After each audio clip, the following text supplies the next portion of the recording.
पानी से भर दिया, गिलास आया तुमने उसको पानी दे दिया, लेकिन मैं तुम्हारे पास में इतने लंबे समय से हूं, तुमने मुझे तो कभी पानी नहीं पिलाया। कौन कहता है ऐसा? जोर से बोल दो। हाँ, पता चलना चाहिए ना आप लोग सुन भी रहे हैं कि नहीं सुन रहे। ढक्कन कहता है ऐसा मटके को। फिर मटका बोलता है ढक्कन। मटका कहता है अबे ढक्कन। क्या बोला? ढक्कन। तूने देखा नहीं? बोले क्या? बोले ये लोग कोई भी आया, इन लोगों ने स्वयं को मेरे पानी के स्तर से नीचे लगाया, तो मैंने उनको पानी दे दिया। लेकिन तुम जब से आए हो तब से मेरे सर पे ही बैठे, तो भला मैं तुम्हें पानी कहां से पिलाता? उसके लिए तो भैया नीचे आना पड़ता है। कलयुग के जीवों की समस्या ये है कि कलयुग के जीव नीचे नहीं आना चाहते। हम सब कलयुग के जीव सर पे बैठना चाहते हैं, ऊपर बैठना चाहते हैं, नीचे कोई बैठना नहीं चाहता। इसी कारण से ये व्यास गद्दी सबसे ऊपर बनाई जाती है। हम तो नीचे बैठ नहीं सकते, तो कम से कम जो वक्ता है उसी को ऊपर कर दिया जाए। इसलिए इतना ऊंचा बनाया जाता है कि कुर्सी पर बैठने वाले भी इससे नीचे ही रहे, जिससे कि कुछ अंदर जा सके।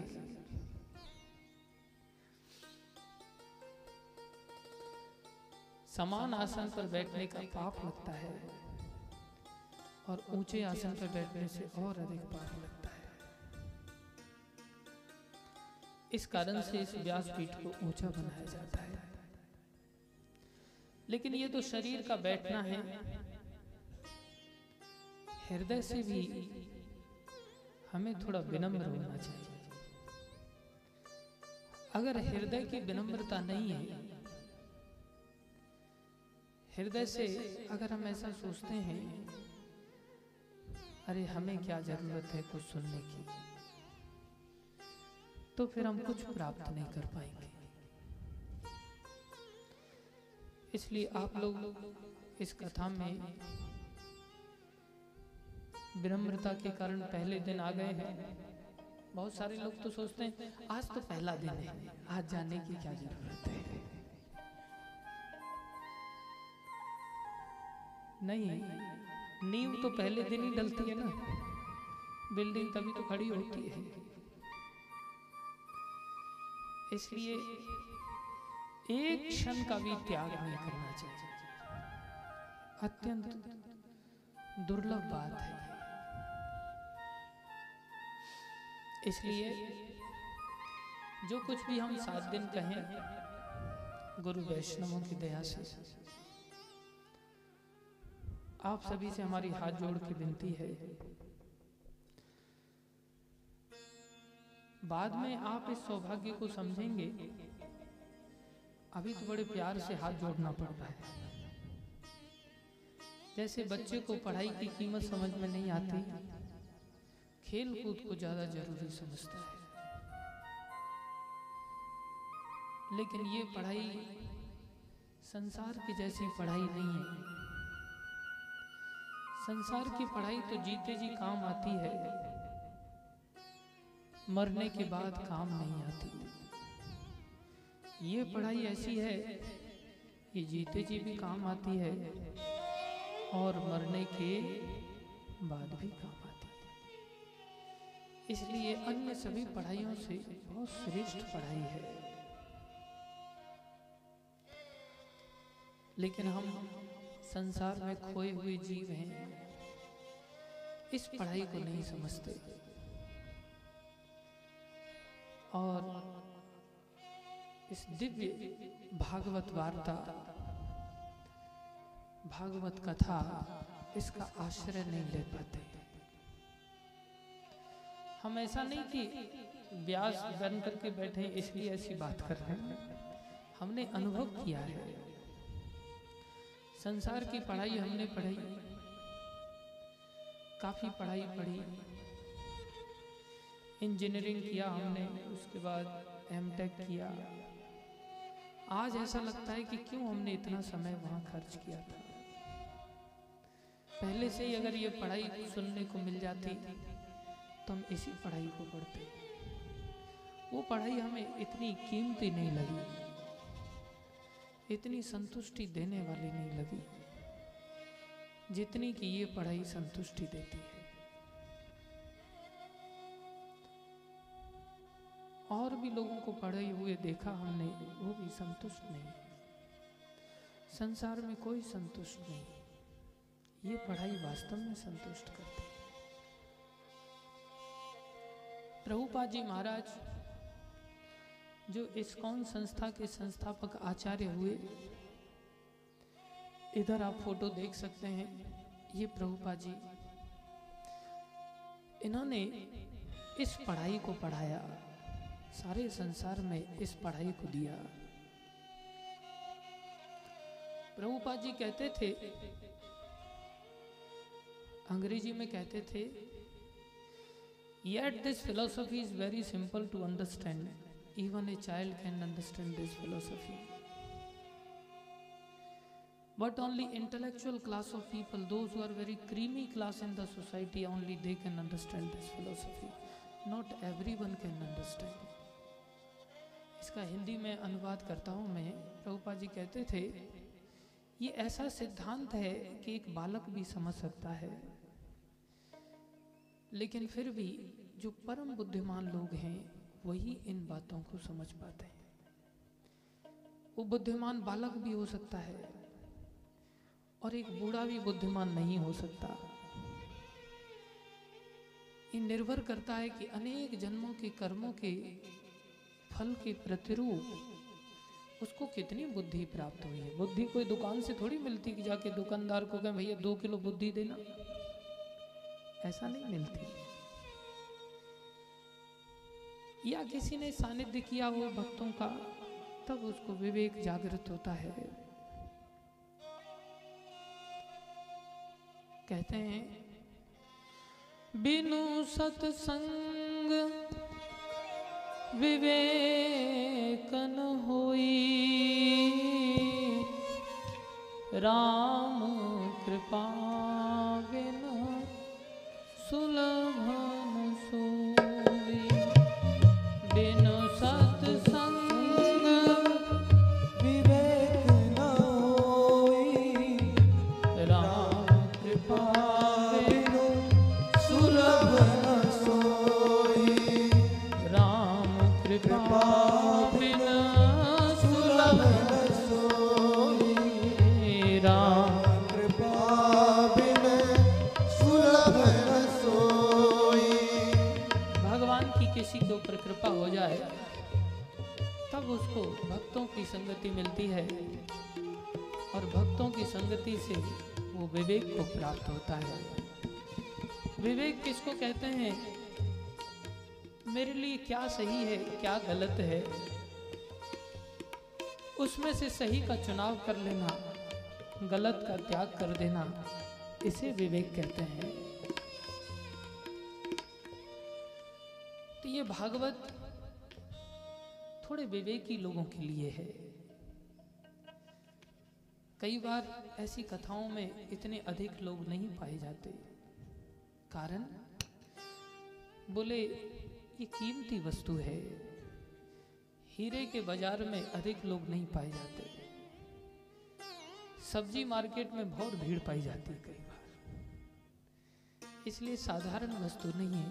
आप पुण्यशाली लोग हैं, कोई निश्चित रूप से पुण्य जागृत हुआ है, जिसके फलस्वरूप हम लोग इस भागवत वार्ता को करने के लिए यहाँ बैठे हैं।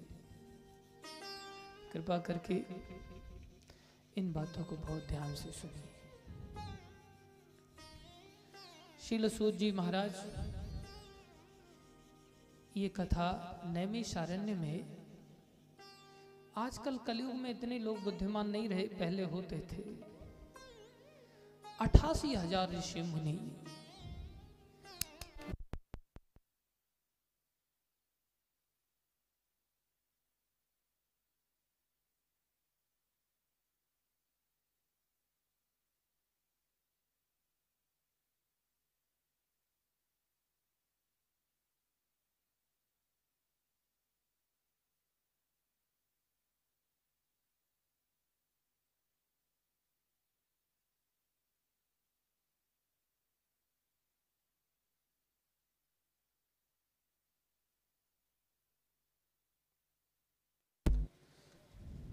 हरे कृष्णा हरे कृष्णा। नैमिषारण्य के जंगलों में सूत जी महाराज एक दो लोगों को नहीं, 88,000 ऋषि मुनियों को ये कथा सुनाने बैठे हैं। वही कथा हम यहाँ पर चर्चा कर रहे हैं। सर्वप्रथम ये कथा भगवान श्री कृष्ण के जाने के पश्चात राजा परीक्षित को श्रील सुखदेव गोस्वामी ने सुनाई थी। भगवान के जाने के 30 वर्ष बाद फिर से ये कथा 200 वर्षों बाद गोकर्ण जी ने अपने भाई धुंधकारी के लिए कथा सुनाया था। फिर से ये कथा नारद जी के द्वारा 4 कुमारों से श्रवण की गई और अंत में ये नैमिषारण्य के जंगलों में सूत जी महाराज ने सुनाया। इस प्रकार से आते आते हम तक ये सूत जी महाराज की कथा है, जिन्होंने 88,000 ऋषि मुनियों को ये कथा सुनाया। 1000 वर्ष के लिए वो लोग कथा श्रवण करने के लिए बैठे थे। 88,000 तो रजिस्टर्ड थे, बाकी रास्ते में आने जाने वाले और लोग थे। लाखों की संख्या में भक्त लोग श्रवण कर रहे थे और उस कथा में कोई साउंड सिस्टम नहीं था।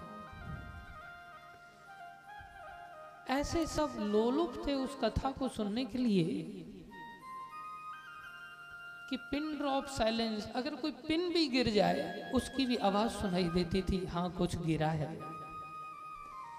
इतने ध्यान से लाखों लोगों ने कथा का श्रवण किया, वो भी 1-2 दिन के लिए नहीं, 1000 वर्ष का सत्र चला था। और स्वयं यमराज को नियुक्त किया था। ध्यान रखना यमराज, इस सत्र में किसी की मृत्यु ना हो। खाने पीने की सब चीजों की व्यवस्था हुई थी। वो सूत जी महाराज जिन्होंने ऋषि मुनियों के माध्यम से हम सब के लिए इस कथामृत को प्रदान किया। बोलो सूत जी महाराज की, बोलो समस्त ऋषि मुनियों की। वो भगवान श्री कृष्ण को प्रणाम करते हुए इस कथा का आरंभ करते हैं। इस कथा की महिमा का गान सबसे पहले किया जाता है। महिमा का गान करना बड़ा जरूरी है। किसी किसान को बोला जाए भाई यहाँ थोड़ा 5 फुट खड्डा खोदना, तो खड्डा खोदने चलेगा उत्साह में। 2 फुट खोद करके कहेगा बहुत पसीना आ रहा है, थक गए, क्यों फालतू में खड्डा खुदवा रहे हो, नहीं जाओ। और उसको कह दिया जाए 5 फुट खोदोगे तो 2 तोला सोना मिलेगा, नीचे सोना गड़ा हुआ है, फिर कहेगा पसीना आ रहा है। वो पूरी ताकत के साथ खोद देगा, बिना रुके खोदेगा। उसको महिमा पता चल गया खोदने से मिलेगा क्या। ऐसे ही इस भागवत की महिमा को श्रवण करने से जब हमें यह पता चलेगा कि इसको सुनने से मिलेगा क्या, तब 7 दिन कथा सुनना कठिन नहीं होगा। लेकिन जो पहले दिन महिमा को सुनने ही नहीं आएंगे, उनके लिए कठिन हो जाता है। इसलिए शास्त्रों में भागवत महापुराण की अनंत महिमा गाया है। पद्म पुराण में भी बताई है, स्कंद पुराण में भी बताया है। पद्म पुराण का महिमा काफी प्रचलित है, उसका वर्णन थोड़ा विस्तार से करेंगे। स्कंद पुराण के भी एक दो बातों की चर्चा करेंगे। सूत जी महाराज ने मुख्य रूप से इस भागवत को, जो कि भगवान श्री कृष्ण का ही रूप है, क्या है?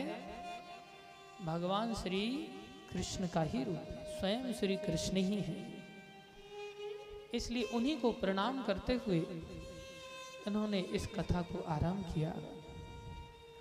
सच्चिदानंद रूपाय विश्वोत्पत्त्यादि हेतवे तापत्रय विनाशाय श्री कृष्णाय वयं नमः। भगवान श्री कृष्ण को हम प्रणाम करते हैं, जो कैसे हैं? सच्चिदानंद रूपाय। समझते चलो अभी ध्यान से। भगवान कैसे हैं? उनका एक रूप है, ऐसा नहीं कि उनका कोई आकार ही नहीं है। रूप है, उनका रूप है। किसका रूप है? कैसे बने हैं वो? 3 चीजों से बने हैं, सत, चित, आनंद।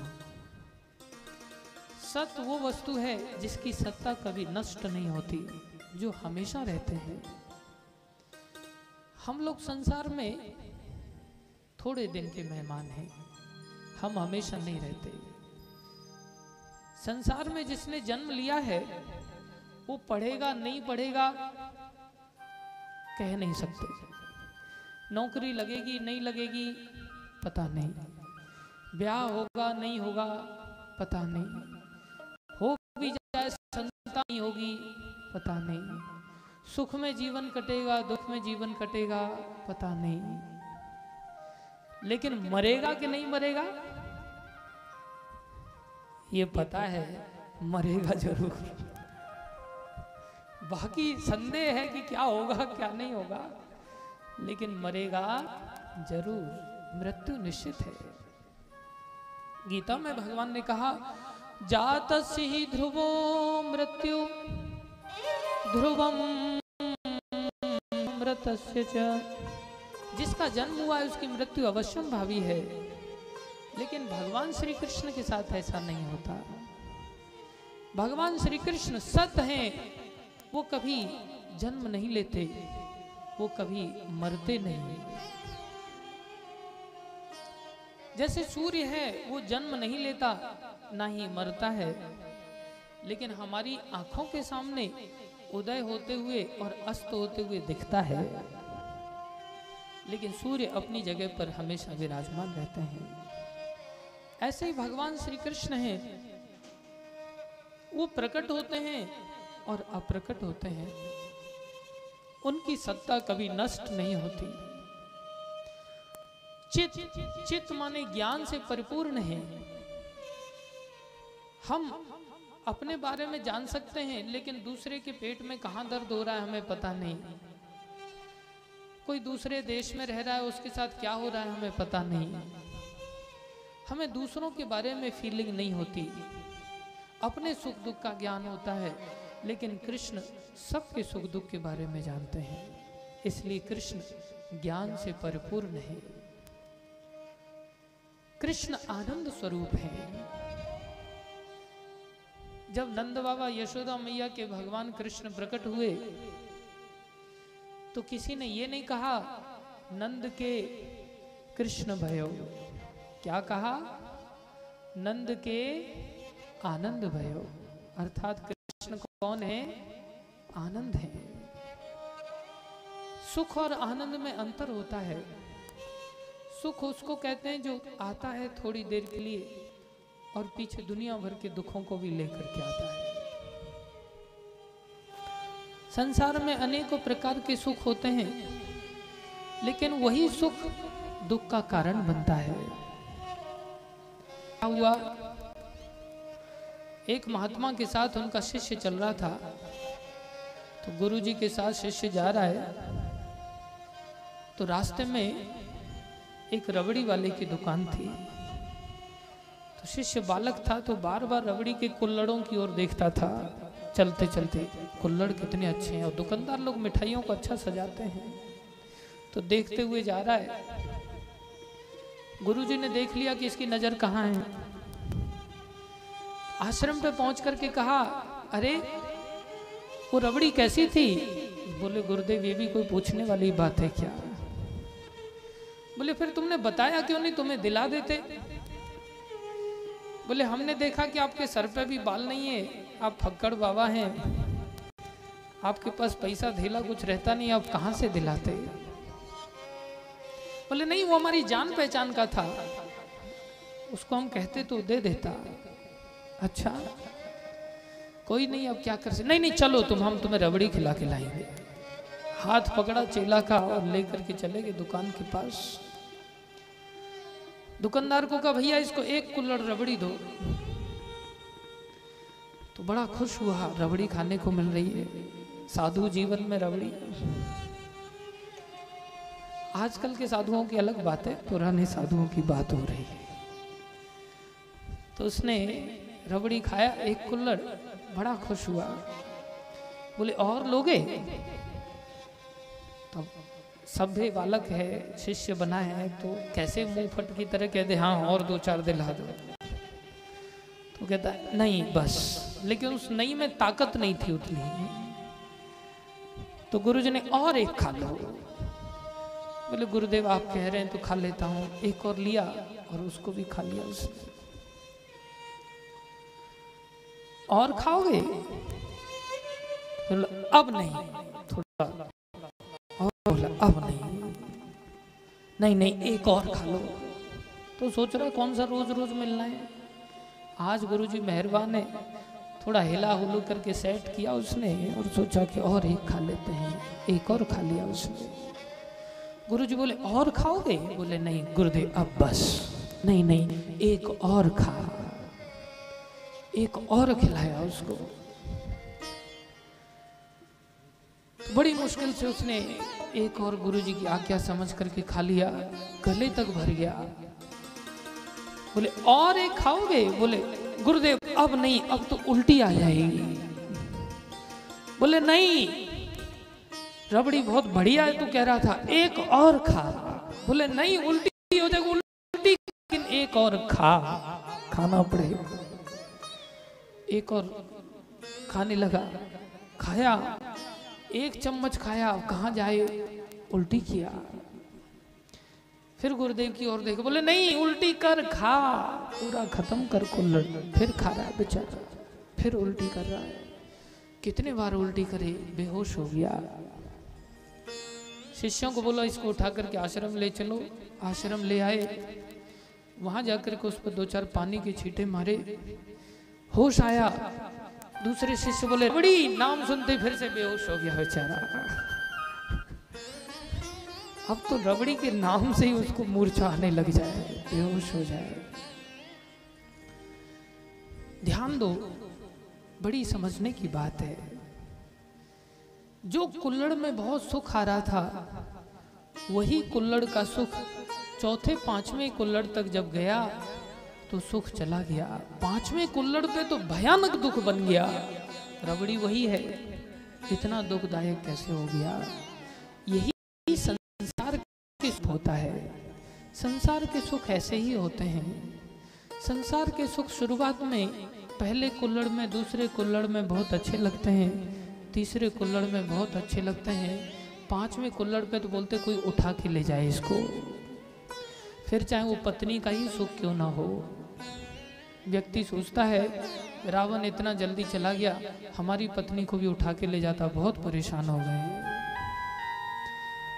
पति लोग भी परेशान करते। ये संसार का ऐसा ही सुख है। थोड़े समय बाद हर वस्तु यहाँ संसार की दुखदायक है, लेकिन भगवान श्री कृष्ण का सुख ऐसा नहीं। आनंदम अम्बुधिवर्धनम प्रतिपदम पूर्णामृता स्वादनम सर्वात्मस्नपनं परम विजयते श्री कृष्ण संकीर्तनम। ये शुरुआत थोड़ा दुख देता है, एक माला करने चलोगे तो बार बार निकाल के देखनी पड़ेगी कब खत्म होगी, कब खत्म होगी। और ये मंत्र तो बहुत लंबा है, महामंत्र हरे कृष्ण कृष्ण कृष्ण हरे हरे।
श्री कृष्ण कौन है?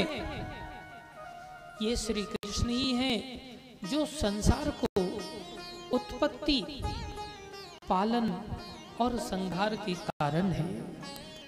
कई बार संसारी माता पिता कहते हैं हमने तेरे को पाल पोस के बड़ा नहीं किया होता, पैदा नहीं किया होता, तू आता कहां से?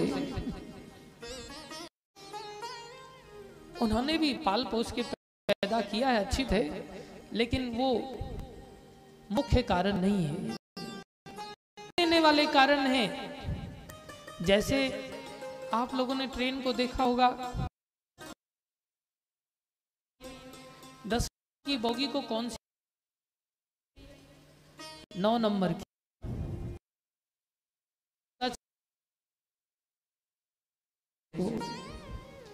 लेकिन वो दिखाई दे रहा है, लेकिन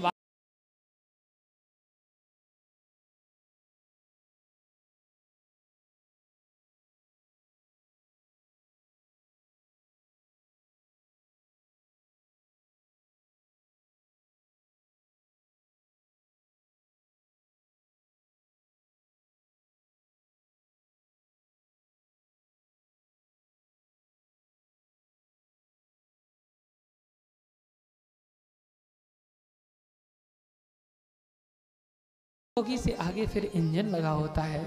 वास्तव में सबको कौन खींच रहा है? इंजन खींच रहा है। इंजन ही मुख्य कारण है। ऐसे ही संसार में हमको लग रहा है माँ बाप ने हमें पैदा किया। अगर माँ बाप पैदा कर सकते थे तो संसार में जो भी पति पत्नी बनते उनके सबके संतान हो जानी चाहिए। कई बार संतान नहीं होती, विवाह के पश्चात भी उनके हाथ में नहीं है। मुख्य कारण उत्पत्ति का भगवान है। हमको लगता है हम पाल रहे हैं संसार को, नहीं। संसार में जितने भी जीव हैं उन सबका भरण पोषण भगवान श्री कृष्ण ही करते हैं। संतों ने ये बात समझा और ये बात उन्होंने दूसरों को समझाया। अजगर करे न चाकरी, पंछी करे न काम, संत मलूका कह गए सबके दाता राम। सबका भरण पोषण करने वाले तो भगवान श्री कृष्ण ही हैं, भगवान राम है। भगवान ही पालन करते हैं और भगवान ही भैया संहार करते हैं। अर्थात मृत्यु अवश्यम भावी है। हम दवाई दारू से अपने को नहीं बचा सकते, मकान दुकान से नहीं बचा सकते, बॉडीगार्ड से नहीं बचा सकते, पैसा धेला से नहीं बचा सकते। ये तो दिखाई देते हैं कि इनसे बच रहे हैं। संसार में कोई किसी की रक्षा नहीं कर सकता। रक्षक तो केवल श्री कृष्ण है। मारे कृष्ण राखे के, राखे कृष्ण मारे के। जिसको कृष्ण मारना चाहे उसकी कौन रक्षा कर सकता है, और जिसको कृष्ण रक्षा करना चाहे उसको कौन मार सकता है। इसलिए उत्पत्ति, पालन और संहार इसके मुख्य कारण कौन है? कौन है? जोर से बोल दो, कौन है? श्री कृष्ण। बोलो श्री कृष्ण भगवान की जय हो। हम संसार में क्यों भटकते हैं?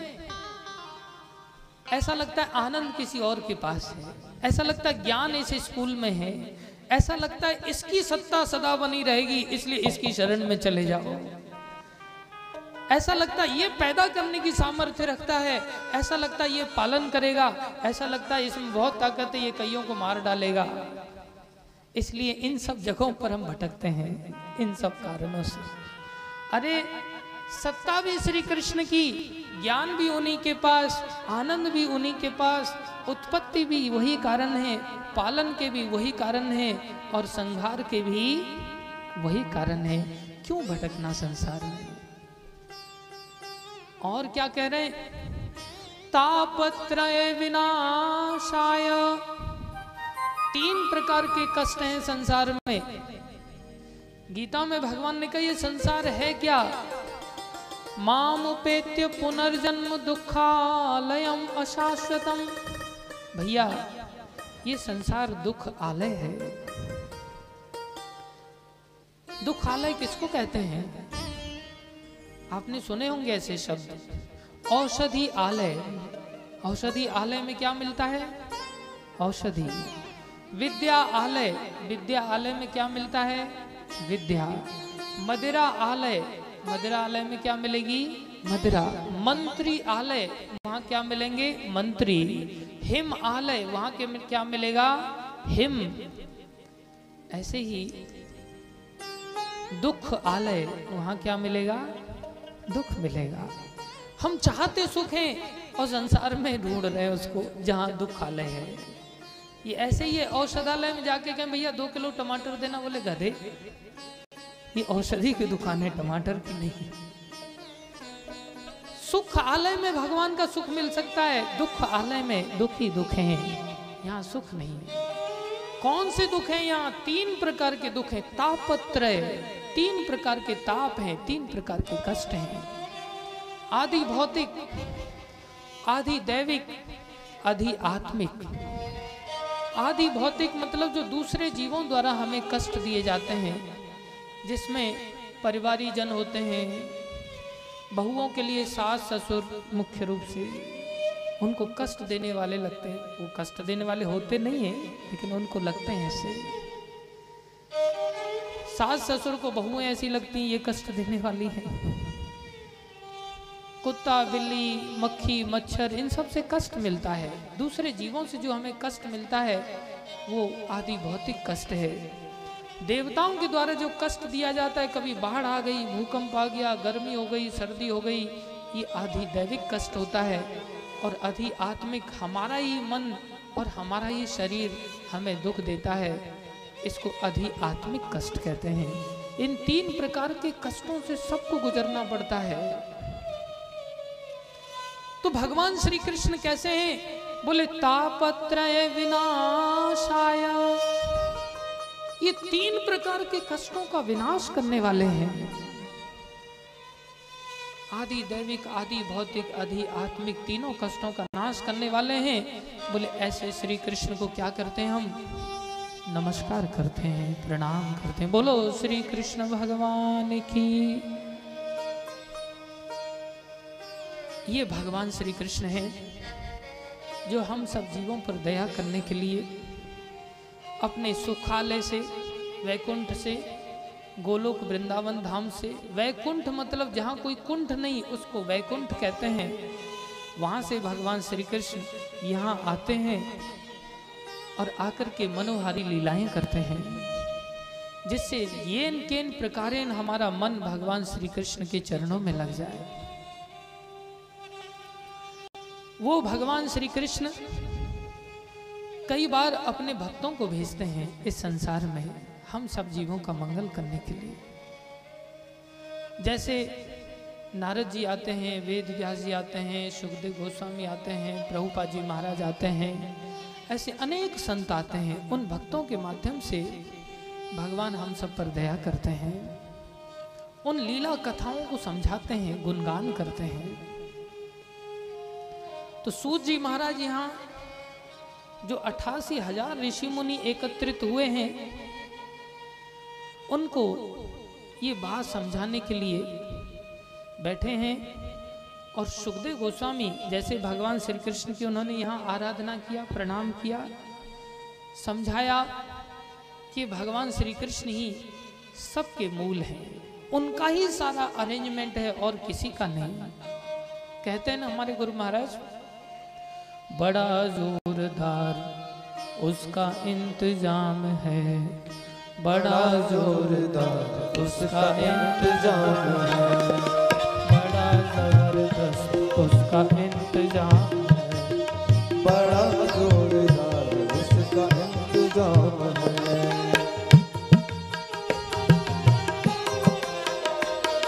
भगवान श्री कृष्ण का जो इंतजाम है, ये सृष्टि या इससे परे जो उनका धाम है, गोलोक धाम की सृष्टि, वैकुंठ की सृष्टि, उन दोनों ही सृष्टियों का अरेंजमेंट उनका ही है। क्या कह रहे हैं भगवान?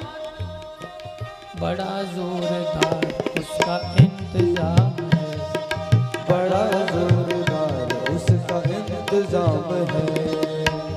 लोग कहते हैं ना भगवान है, बोले दिखाओ तो हम मानेंगे।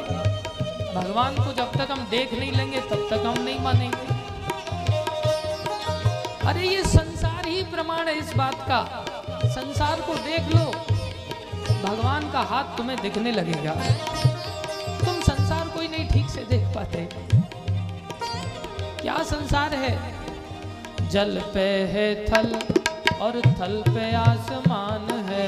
जल पे है थल और थल पे आसमान है। फिर भी बोझा एक दूजे पे न एक समान है। फिर भी बोझा एक दूजे पे न एक समान है। अनेक ग्रह हवा में तैर रहे हैं, सूर्य चंद्र वरुण, अनेकों लोग हवा में आकाश में घूम रहे हैं। पृथ्वी को भगवान पानी पर तैरा रहे हैं और कोई खंभा नहीं है पीछे। जल पे है थल और थल पे आसमान है। जल पे है थल और थल पे आसमान है। फिर भी बोझा एक दूजे पे न एक समान है। फिर भी बोझा एक दूजे पे न एक समान है। अजब सा ये जहान है, अजब सा ये जहान है। बिन खंबे के मकान है, बिन खंबे के मकान है। यहाँ का एक एक कण उसका गुलाम है। यहाँ का एक एक कण उसका गुलाम है। बड़ा जोरदार उसका इंतजाम है। बड़ा जोरदार उसका इंतजाम है। बड़ा जबरदस्त उसका इंतजाम है। बड़ा जबरदस्त उसका इंतजाम है। अरे भैया, थोड़ा पहाड़ों पे चढ़ के जाओ, देखो विशाल पहाड़ों की राशियां हैं। उनको देख करके लगेगा अरे दुनिया में कौन है इन विशाल पहाड़ों को बनाने वाला। अकबर पूछता है बीरबल से, अरे खुदा की खुदाई कुछ है क्या? बीरबल कहते हैं समुद्र देख लो, तुम्हारे बाप दादाओं ने तो खोदा नहीं है उसको, ये ठाकुर जी ने खोदा है उसको, ये खुदा की खुदाई है। समुद्र को देखो अथाह है, उसको ही देखने से पता चलता है किसने बनाया। एक प्लास्टिक का फूल देखते हैं तो दिमाग में आता अरे इस प्लास्टिक के फूल को किसी ने बनाया है। और भला असली फूल को देख करके क्यों दिमाग में नहीं आता इतना सुंदर, इतनी सुंदर डिजाइन, इतनी वैरायटी की डिजाइन, इसमें ऊपर से खुशबू भी है। देखो ना, इसको देखोगे तो पता चलेगा कोई ना कोई ब्रेन है बनाने वाला। फूल को सूंघना अच्छा लगता है, बालों में लटकाना अच्छा लगता है, लेकिन कृष्ण को धन्यवाद बोलना अच्छा नहीं लगता। वाह प्रभु, कितनी सुंदर वस्तु बनाया, कौन बना सकता है। देखो संसार को, आंखें खोलो, पता चलेगा ये सृष्टि को भगवान ने बनाया। कह रहे हैं इसलिए सूर्य चंद्र तारे अपने कर्म से न टल सके। सूर्य चंद्र तारे अपने कर्म से न टल सके। कौन चला रहा है? समय पर सारी सृष्टि चल रही है। अरे घर में बच्चों को समय पर चलाना भारी पड़ जाता है, सारी सृष्टि को कौन चला रहा है भाई? 4 लोगों का भोजन बनाना समय पर भारी पड़ जाता है, लेकिन भगवान सारी सृष्टि को चला रहे हैं। सूर्य चंद्र तारे अपने कर्म से न टल सके। सूर्य चंद्र तारे अपने कर्म से न टल सके। इंसान की मजाल क्या जो उसका क्रम बदल सके। इंसान की मजाल क्या जो उसका क्रम बदल सके। भगवान की इच्छा है पुत्री हो तो पुत्री होगी, ये दुखी होकर के बैठ जा रहे लड़की हो गई, क्या कर सकते हो भाई? कुछ नहीं। इंसान की मजाल क्या जो उसका क्रम बदल सके। इंसान की मजाल क्या जो उसका क्रम बदल सके। एक फूल भी खिले नहीं, एक फूल भी खिले नहीं, एक पत्ता भी हिले नहीं, एक पत्ता भी हिले नहीं। सारे जहां की उसके हाथ में लगाम है। सारे जहां की उसके में लगा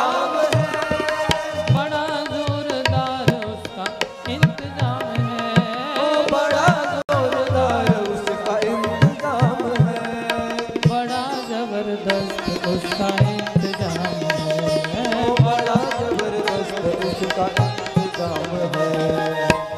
भगवान का इंतजाम वो सबसे जबरदस्त है, हमारा तो कुछ नहीं, हम ऐसे ही अहंकार करते हैं। लेकिन ये बात जो जानते हैं वो संत हैं, और संत ही फिर जो नहीं जानते उनको समझा सकते हैं। इसलिए सूत जी महाराज ने क्या किया, सुखदेव गोस्वामी को प्रणाम किया, क्योंकि ये सारी बातें उन्होंने सुखदेव गोस्वामी से ही सीखी थी। सूत जी महाराज पीछे बैठे हुए थे, लेकिन सुखदेव गोस्वामी ने देखा राजा परीक्षित के साथ साथ ये भी बड़े ध्यान से सुन रहे हैं। दिखाई दे जाते हैं कौन ध्यान से सुन रहा है, कौन तमोगुन में मुंह फाड़ा, बहुत देर हो गई, पता नहीं महाराज कब तक खींचेंगे कथा को। कुछ लोग मुंह फाड़ते रहते हैं, सोचते हैं ये क्या बोरिंग काम चल रहा है, डीजे बजता तो अलग ही आनंद आता। लोगों के अलग अलग दृष्टिकोण है, जो जैसा वैसा ही देखता है संसार। सुखदेव गोस्वामी ने देख लिया, उनको आगे बुलाया, अरे तुम आगे आके बैठो, आगे आगे बैठने से और ध्यान से सुनेंगे। सूत गोस्वामी ने इन कथाओं को बड़े ध्यान से सुना था।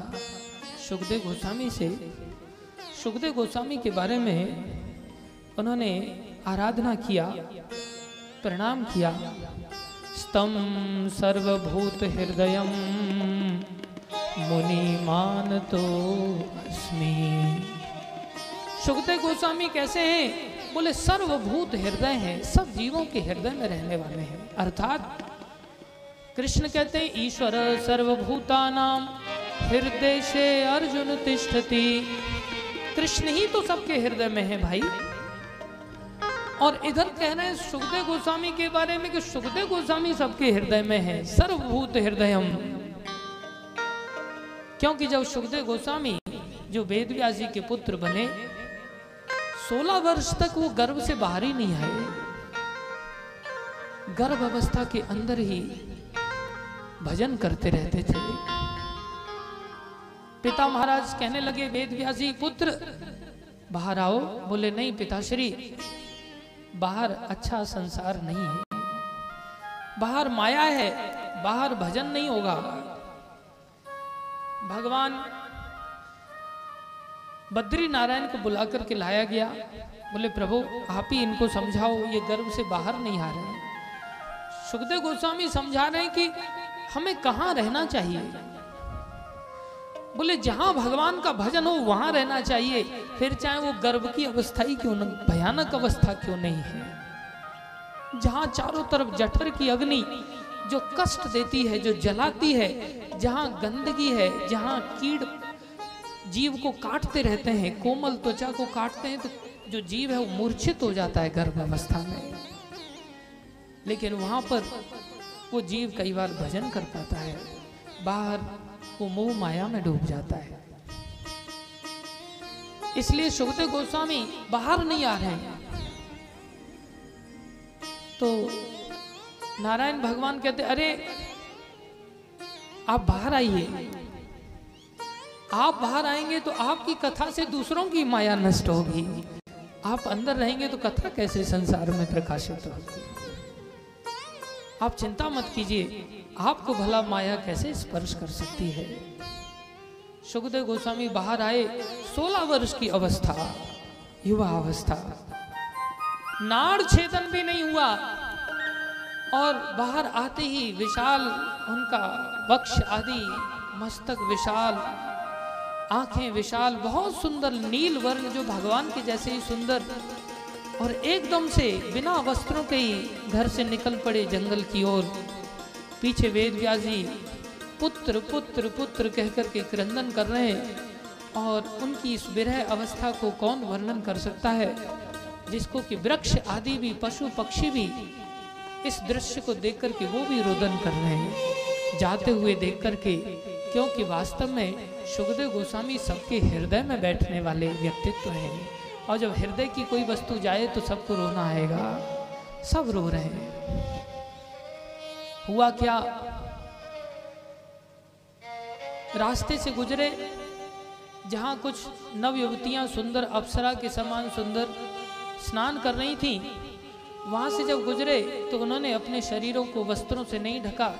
पीछे से जब वेदव्यास जी महाराज उनके पिता आए, उनको देख करके उन युवतियों ने अपने शरीर को ढक लिया। वेदव्यास जी आश्चर्य में डूब गए। वेदव्यास जी कह, अरे मेरा नवयुवक पुत्र 16 वर्ष की अवस्था का, उसको देख करके तुम्हें लज्जा नहीं आई? तुम सब स्त्रियां लगते हो, तुमने उसको देख करके लज्जा नहीं किया, मुझे देख करके तुमने वस्त्रों से अपने अंगों को ढक लिया, शरीर को ढक लिया। भला मैं तो एक वृद्ध आदमी हूँ। बोले आप वृद्ध हैं, आपके पुत्र इतने उठे हुए हैं कि उनको तो स्त्री क्या है पुरुष क्या है इसका भेद ही नहीं है, लेकिन आपके अंदर भेद है, इसलिए हमने आपसे लज्जा करके अपने शरीर को ढक लिया। बोले अच्छा।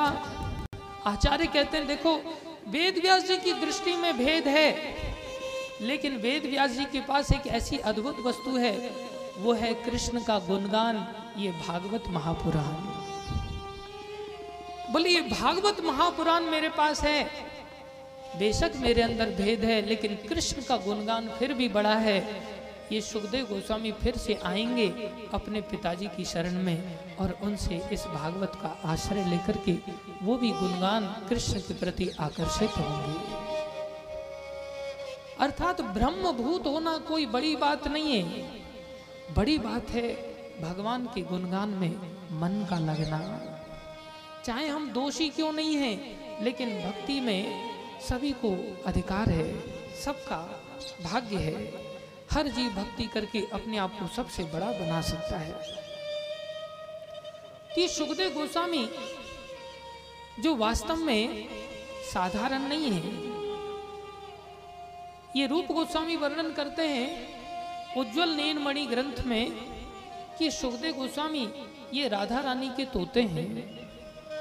राधा रानी बड़े प्रेम से इनको हाथ पर रख करके, दाएं हाथ में रख करके इनको कृष्ण कृष्ण रटाती हैं। अरे सुख, अरे तोता, तुम कृष्ण बोलो, कृष्ण कृष्ण कृष्ण कृष्ण।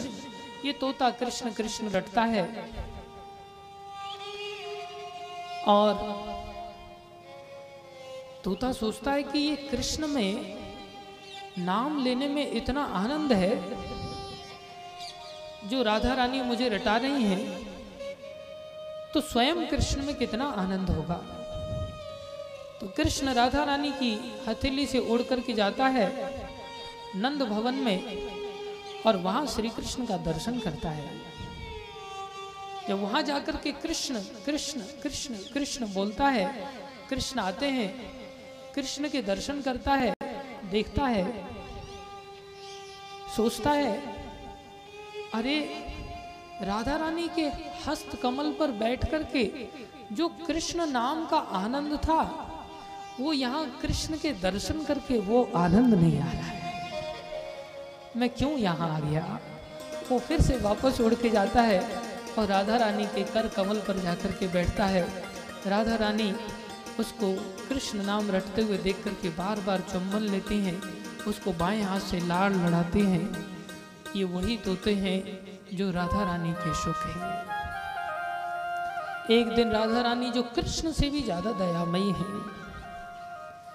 राधा रानी निरंतर दया के स्वरूप में विराजमान रहती हैं, उनकी आंखों में अश्रु भरे रहते हैं। तो राधा रानी को चिंतातुर देख करके वो सुख पूछते हैं, हे राधे, हे स्वामिनी, आप कुछ चिंता में लगते हैं, क्या कारण है? बोले संसार में जो जीव हैं वो बेचारे तड़फ रहे हैं, उनको कृष्ण प्रेम नहीं प्राप्त हुआ, मुझे इस बात का दुख है, तो इसका क्या उपाय है? बोले कोई यहाँ से जाए और जाकर के हमारी और भगवान श्री कृष्ण की जो लीलाएं हैं, गोलोक धाम की इन लीलाओं का अगर कोई वहां जाकर के वर्णन करे तो ये भटके हुए जीव बेचारे आनंद की प्राप्ति कर सकते हैं। लेकिन कौन जाए? सुखदेव गोस्वामी कहते हैं, हे राधे, हम जाएंगे, आप हमें आज्ञा कीजिए।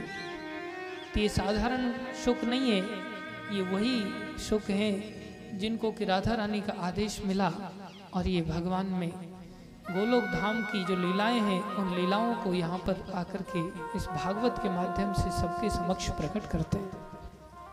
बोलो श्रील सुखदेव गोस्वामी महाराज की। तो सुखदेव गोस्वामी के प्रति उन्होंने आराधना किया, प्रणाम किया और शौनक आदि ऋषि पूछने लगे सूत गोस्वामी महाराज को, हे सूत जी, इह घोरे कलौ प्रायो जीव असुरतांगता। जो जीव है घोर कलयुग के कारण हे मुनि श्रेष्ठ असुर बन गए हैं। चारों तरफ कलयुग की घोरता दिखाई दे रही है। कला कलेश आदि असुरता लोगों के हर कदम कदम पर व्यवहार में दिखाई देती है। ऐसे आसुरी लोगों के बीच में भला कल्याण का कोई दूर दूर तक मार्ग नहीं दिखाई देता। आप कृपा करके इन कलयुग के लोगों के लिए कोई कल्याण का मार्ग बताइए। बोले संसार में चिंतामणि आदि संसार के सुख दे सकती है और स्वर्ग आदि में पारिजात आदि वृक्ष आदि सुख देते हैं, लेकिन जो गुरुजन होते हैं ये तो संसार की सारी समस्याओं का निवारण करके वैकुंठ की प्राप्ति करा देते हैं। इसलिए हे सूत जी महाराज, आप कृपा करके इस संसार के घोर कलयुग में जो जीव असुर बन चुके हैं, जिनके अंदर कोई सेंस नहीं रहा, इतने लोग निष्ठुर हो गए हैं कि इतने तो जानवर भी नहीं देखे जाते, इतना जीव कठोर हो गया है। ऐसी स्थिति में आप साधारण नहीं है, आप सर्व सिद्धांत निष्पन्नम, आप सारे सिद्धांतों में निष्पन्न हैं, बड़े निष्णात हैं, सब बातों को बड़ी स्पष्टता से आप कहने में सक्षम हैं। आप कृपा करके हमें इन सब बातों को बताइए। सूत जी बोले, आप साधारण आप लोग भी नहीं है, आप अपने किसी लोभ के लिए ये यज्ञ नहीं कर रहे हो, आप तो संसार के जीवों के कल्याणार्थ आप ये प्रश्न कर रहे हो। आप समझ रहे हो कि संसार के भय का नाश कैसे हो, इसलिए आपने ऐसा प्रश्न किया है। और वास्तव में भैया संसार में लोग असुर तो बनी गए हैं। असुर मतलब निरंतर कदम कदम पर नाक पे ही क्रोध रखा रहता है। प्यार से जैसे सांप के ऊपर हाथ घुमाओ तो फुसकार मारने लगता है, फन चौड़ा कर लेता है। उसको प्यार से हाथ घुमाओ तो भी और सोचता है मेरे को लगा आप मारने जा रहे थे। ये लगने की बीमारी बहुत होती है कलयुग के अंदर। किसी का भला करने जाओ तो उसको लगता है मेरे को लगा ऐसा करेंगे आप। इसलिए जीव असुरता का प्रदर्शन करता है। तो बोले भैया असुर तो हो ही गए हैं लोग, लेकिन मुख्य रूप से काल रूपी व्याल का यहाँ बड़ा भय है। इस संसार में मृत्यु का जितना भय है उतना असुरता का भी भय नहीं। बार बार मृत्यु, जन्म मृत्यु, जरा व्याधि, इसके चक्र संसार में जीव को भोगने पड़ते हैं। इसका उपाय जरूर करना चाहिए। और बोले इसका एक ही उपाय है, श्रीमद् भागवतम शास्त्रौ कलौ कीरेन भाषितम। श्रीमद् भागवत शास्त्री है कलयुग में जो जीवों का मंगल कर सकता है। एतस्माद् परम किंचित मना शुद्धि न विद्यते। इसके अतिरिक्त शुद्धि का और कोई उपाय नहीं है, गंदे मनों को सुधारने का और कोई उपाय नहीं है। लेकिन ये किसको मिलता है? जन्मांतरे भवेत पुण्यम तदा भागवतम लभेत। अनेक जन्मों के पुण्य जब किसी के जागृत होते हैं तब जाकर के ये जीव को प्राप्त होता है। इतनी महिमा है? बोले हाँ इतनी महिमा है। बोले भैया क्या कहें? सूत जी बोले एक बार जब सुखदेव गोस्वामी ये कथा राजा परीक्षित को सुना रहे थे, हम सब जानते हैं राजा परीक्षित को तक्षक के द्वारा 7वें दिन काटने का शाप प्राप्त हुआ, शमिक ऋषि के पुत्र श्रृंगी ऋषि के द्वारा, कि जिसने भी मेरे पिता के गले में ये सर्प मरा हुआ डाला है उसको 7वें दिन तक्षक नाग आकर के काट लेगा। तो उसके काटे जाने के भय से उनको कौन बचाए? बोले उस समय सुखदेव गोस्वामी पधारे और उन्होंने भागवत सुनाना आरंभ किया। क्या हुआ?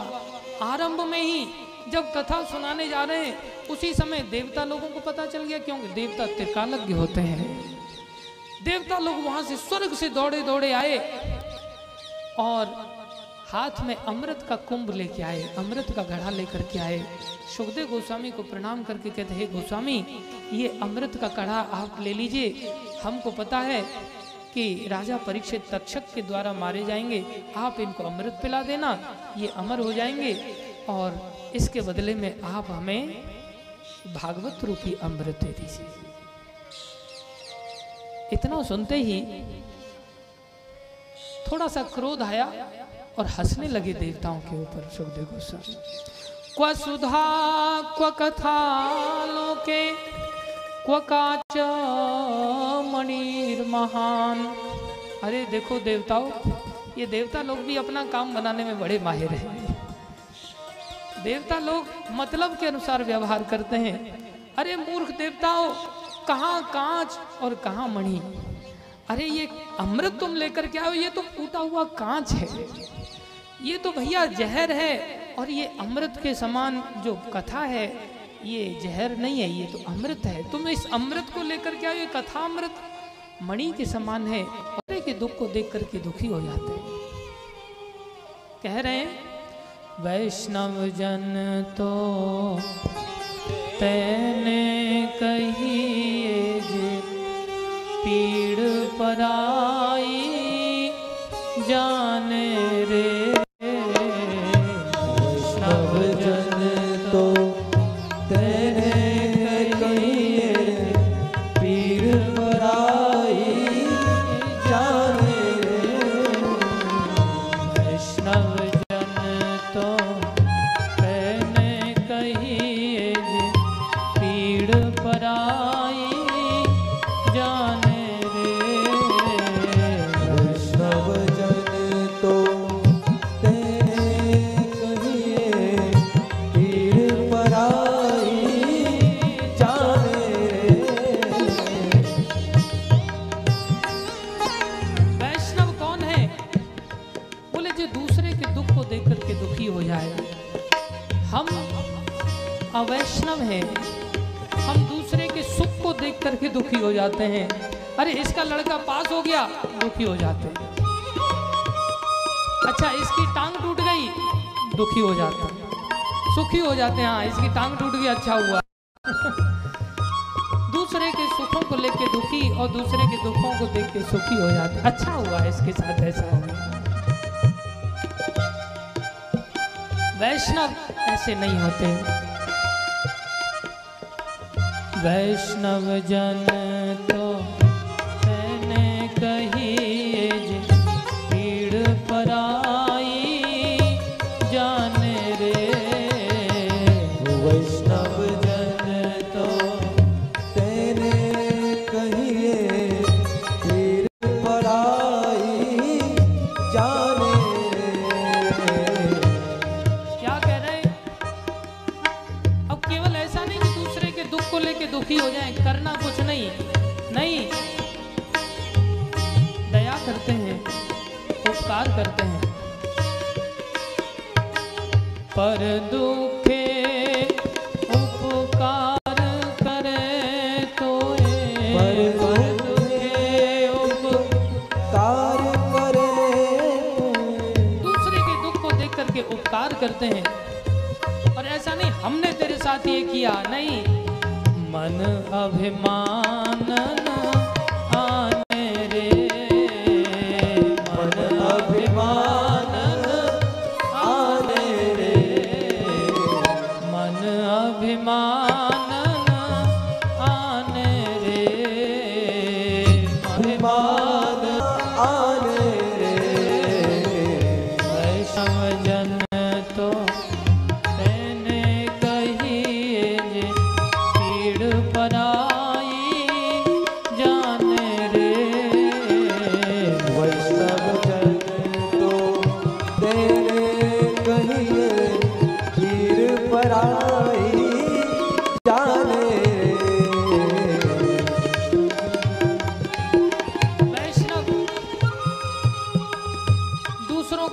के दया करता है। नारद जी को देख करके ये युवती कह रही है, यदा भाग्यम भवेद भूरी भवत्वा, किसी के बहुत बड़े भाग्य जागृत होते हैं तब जाकर के भक्तों के दर्शन प्राप्त होते हैं। नारद जी की प्रशंसा किया, हे नारद, हे ऋषि, हे सूरज से आप थोड़ी देर यहाँ ठहरिए। नारद जी ने देखते ही पूछा, काशी त्वाम का विमोचे माम नार्यम का पद्मलोचना। हे देवी, हे पद्मलोचना, आप इतनी सुंदर हैं, आप कौन हैं? आप यहाँ कहाँ से आई हैं? और ये दोनों वृद्ध कौन हैं? और ये जो स्त्रियां हैं, आपकी जो सैकड़ों स्त्रियां आपके जो पंखा जल रही हैं, ये सब कौन है? कृपा करके बताइए। सुनते ही नारद जी को अपना परिचय दे रही हैं, अहम भक्ति आख्याता। हे नारद, मैं भक्ति हूँ। इमौ में तनयो मतो, ये दोनों मेरे दो पुत्र हैं। नारद जी आश्चर्य में डूबे, दो पुत्र हैं, माँ जवान, दो पुत्र वृद्ध हैं। बोले हाँ, इन्हीं को लेकर के मैं दुखित हूँ।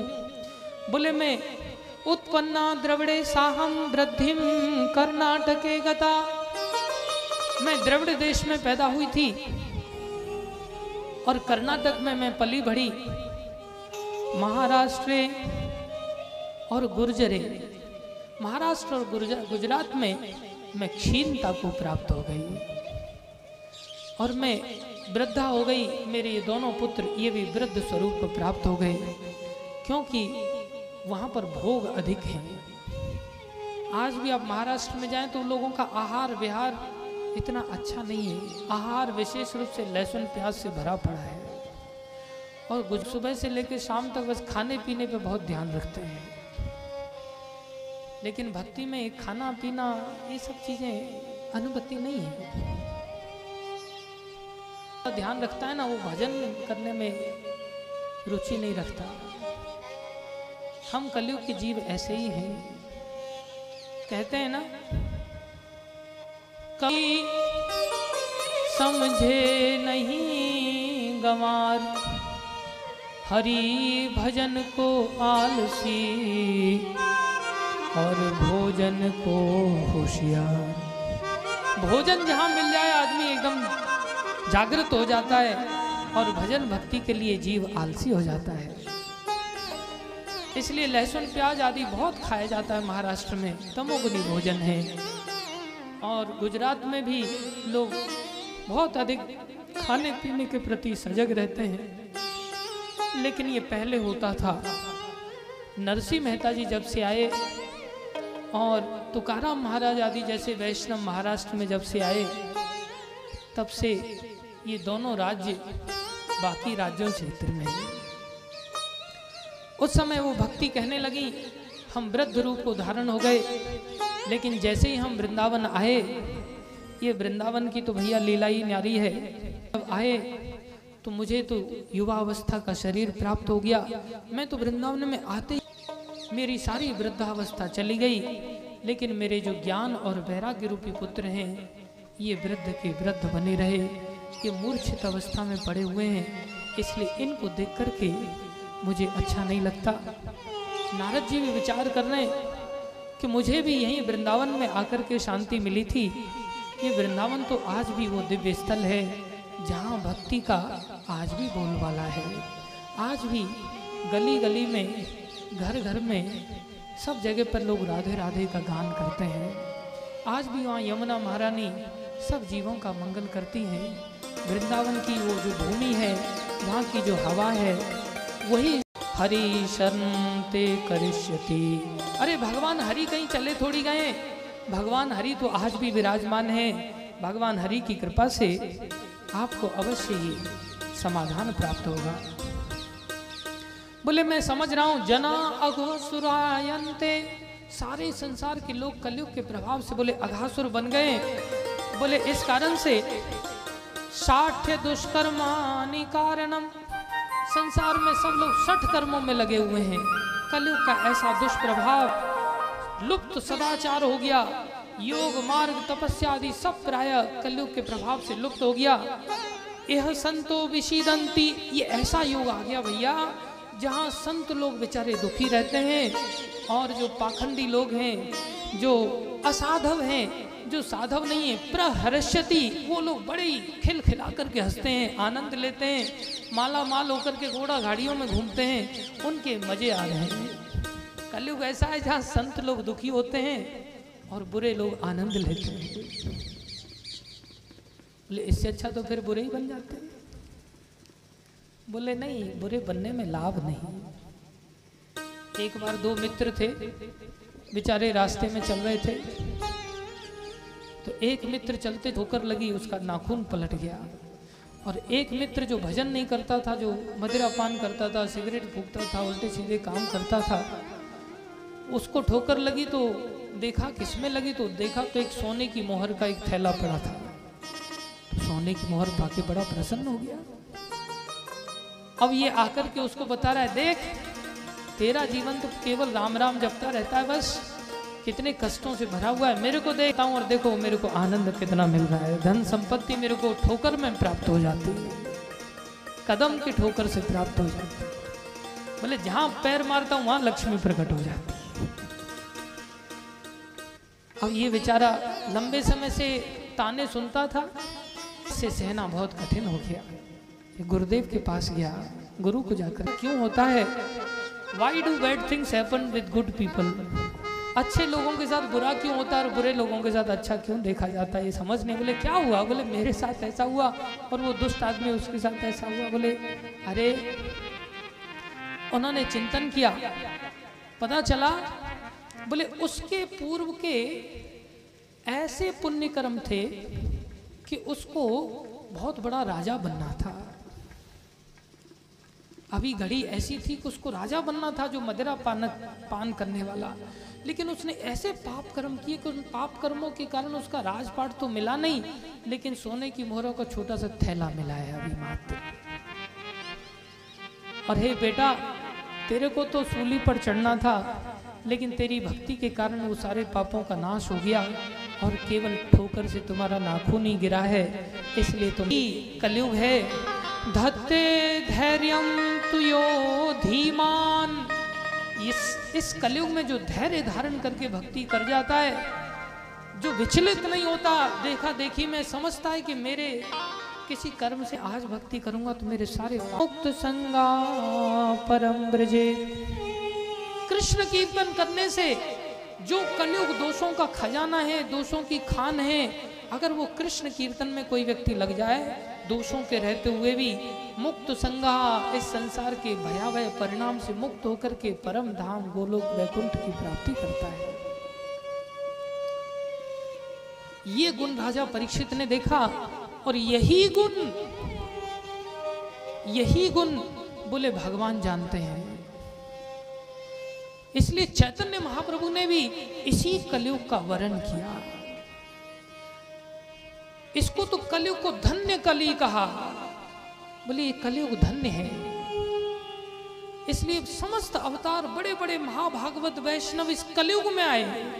बोले कलयुग में क्यों आए, बोले इस कलयुग में तो थोड़ा सा करने से ही बहुत बड़ा फल प्राप्त हो जाता है। कह रहे नारद जी, अरे देवी, यत् फलम नास्ति तपसा, तपस्या का जो फल, न योगे न समाधिना, योग का फल, लाखों लाखों वर्षों की समाधि का फल, तत्फलम लभते सम्यक।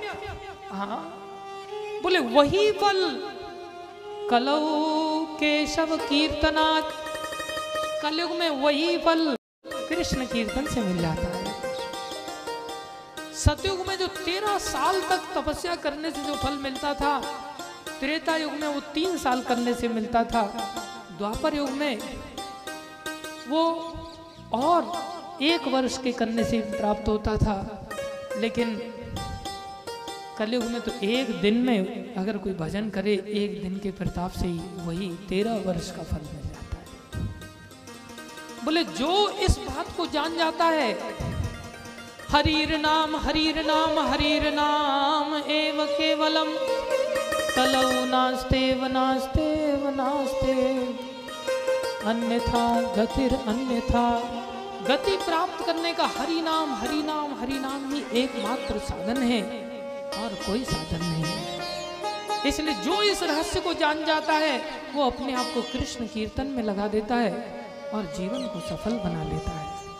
कृष्ण गोविंद गोपाल गाते चलो, कृष्ण गोविंद गोपाल गाते चलो, कृष्ण गोविंद गोपाल गाते चलो, कृष्ण गोविंद गोपाल गाते चलो, कृष्ण गोविंद गोपाल गाते चलो, कृष्ण गोविंद गोपाल गाते चलो।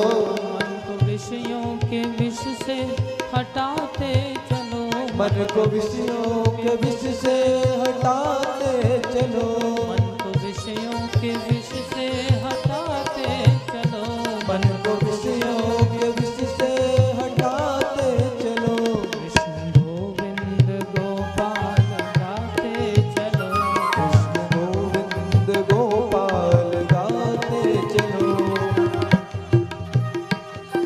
इस कलयुग में केवल भगवान का भजन करो, बोले सुख दुख इनकी परवाह मत करो। क्या कह रहे हैं? लेकिन हम लोग थोड़े से दुख के कारण कीर्तन छोड़ देते हैं और कहीं रसगुल्ला बटने लग जाते, बोले छोड़ो कथा, पहले रसगुल्ला खा के आते हैं। थोड़े से सुख के कारण कीर्तन को छोड़ देते हैं। नहीं, इसको छोड़ना नहीं चाहिए।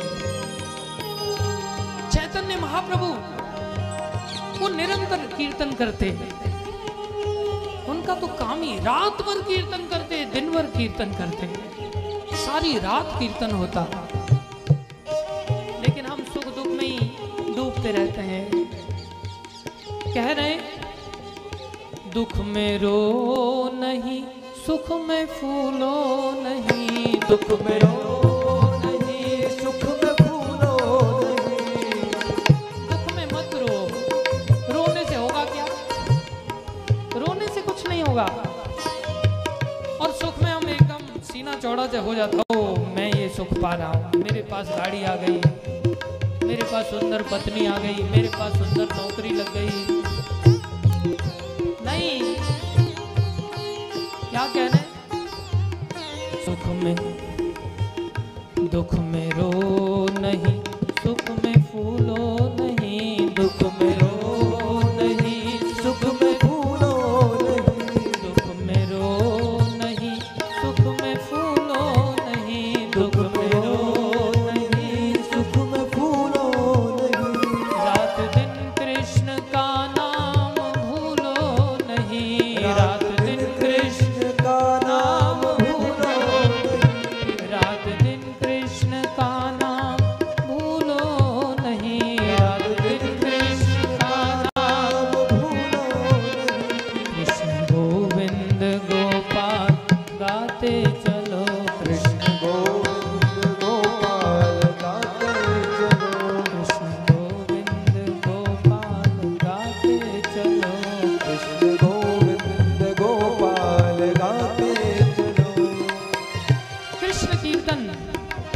हरे कृष्ण कृष्ण कृष्ण हरे हरे, हरे राम राम राम हरे हरे, हरे कृष्ण कृष्ण कृष्ण हरे हरे, हरे राम राम राम हरे हरे।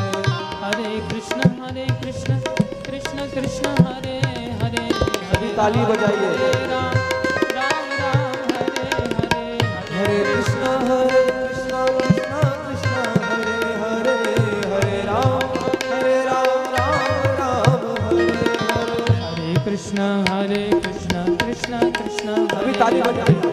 हरे राम राम राम हरे कृष्ण कृष्ण कृष्ण हरे हरे, हरे राम राम राम हरे हरे। हरि बोल गौर हरि बोल, हरि बोल गौर हरि बोल, हरि पीछे बोलिए। हरि बोल हरि बोल हरि बोल गौर हरि बोल। गौर हरि बोल गौर हरि बोल गौर हरि बोल गौर हरि बोल। हरि बोल हरि बोल हरि बोल हरि बोल नित्य गौर हरि बोल हरि बोल हरि बोल हरि बोल। बोलो हरि नाम संकीर्तन महायज्ञ की, बोलो हरे कृष्ण महामंत्र की, बोलो कृष्ण कीर्तन की। और ये भागवत क्या पता है, ये कृष्ण का ही कीर्तन है। ये भागवत श्री कृष्ण ही है स्वयं, और इसको जो गा रहे हैं ये कीर्तन ही कर रहे हैं हम। बोले कृष्ण कीर्तन से आजकल ऐसा फल मिलता हुआ क्यों नहीं दिखाई दे रहा है? भागवत के सुनने से बोलने से ऐसा फल मिलता हुआ क्यों नहीं दिखाई दे रहा है? उसको वर्णन पहले ही कर दिया नारद जी ने भक्ति देवी को। नारद जी कहते हैं विप्रैर भागवतई वार्ता गेहे गेहे जने जने करिता कन लोभेन कथा सारस्ततो गतः। बोले आजकल तो भागवत भाई घर घर में हो रही है, जगह जगह हो रही है, जगह जगह हो रही है, लेकिन कारिता कन लोभेन पैसा देख करके हो रही है। इतना पैसा विप्र लोग, कथावाचक लोग पैसा देख करके कथा करते हैं। बोले जब पैसा लेकर के कथा की जाती है उससे भैया कथा का सार चला जाता है, फिर वो भक्त कहाँ रहा? भगवान के भक्त भिखारी नहीं होते, सच्चे भक्तों की बात हो रही है, पाखंडी भक्तों की नहीं। प्रभुपाद जी ऐसे सच्चे भक्त थे, गुरु महाराज ऐसे सच्चे भक्त हैं। सारी परंपरा वैष्णव परंपरा ऐसी महान है, वेद व्यास जी से चले आने वाली। सुखदेव गोस्वामी ने कौन सी दक्षिणा ली थी राजा से? कुछ नहीं। सच्चे संत भिखारी नहीं होते। कहते हैं ना, सुने न देखे भगत भिखारी, सुने न देखे भगत भिखारी, सुने न देखे भगत भिखारी, सुने न देखे भगत भिखारी। क्यों नहीं होते भगवान के भक्त भिखारी? क्योंकि जिनके कुंज बिहारी,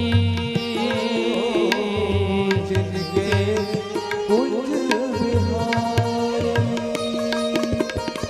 जिनके कुंज बिहारी, जिनके कुंज बिहारी। सुने न देखे भगत भिखारी, सुने न देखे भगत भिखारी। पात्रता लगती है हर चीज के लिए। बोले तीर्थों का सार क्यों चला गया? क्योंकि तीर्थों पर उग्र काम करने वाले, भजन नहीं करने वाले लोग जाके बस गए, उल्टे सीधे लोग जाके बस गए। उसके कारण तीर्थ ने अपना प्रभाव छुपा लिया, इसलिए तीर्थों का भी सार चला गया। ये बहुत दुर्लभ हो गया है भक्तों का मिलना।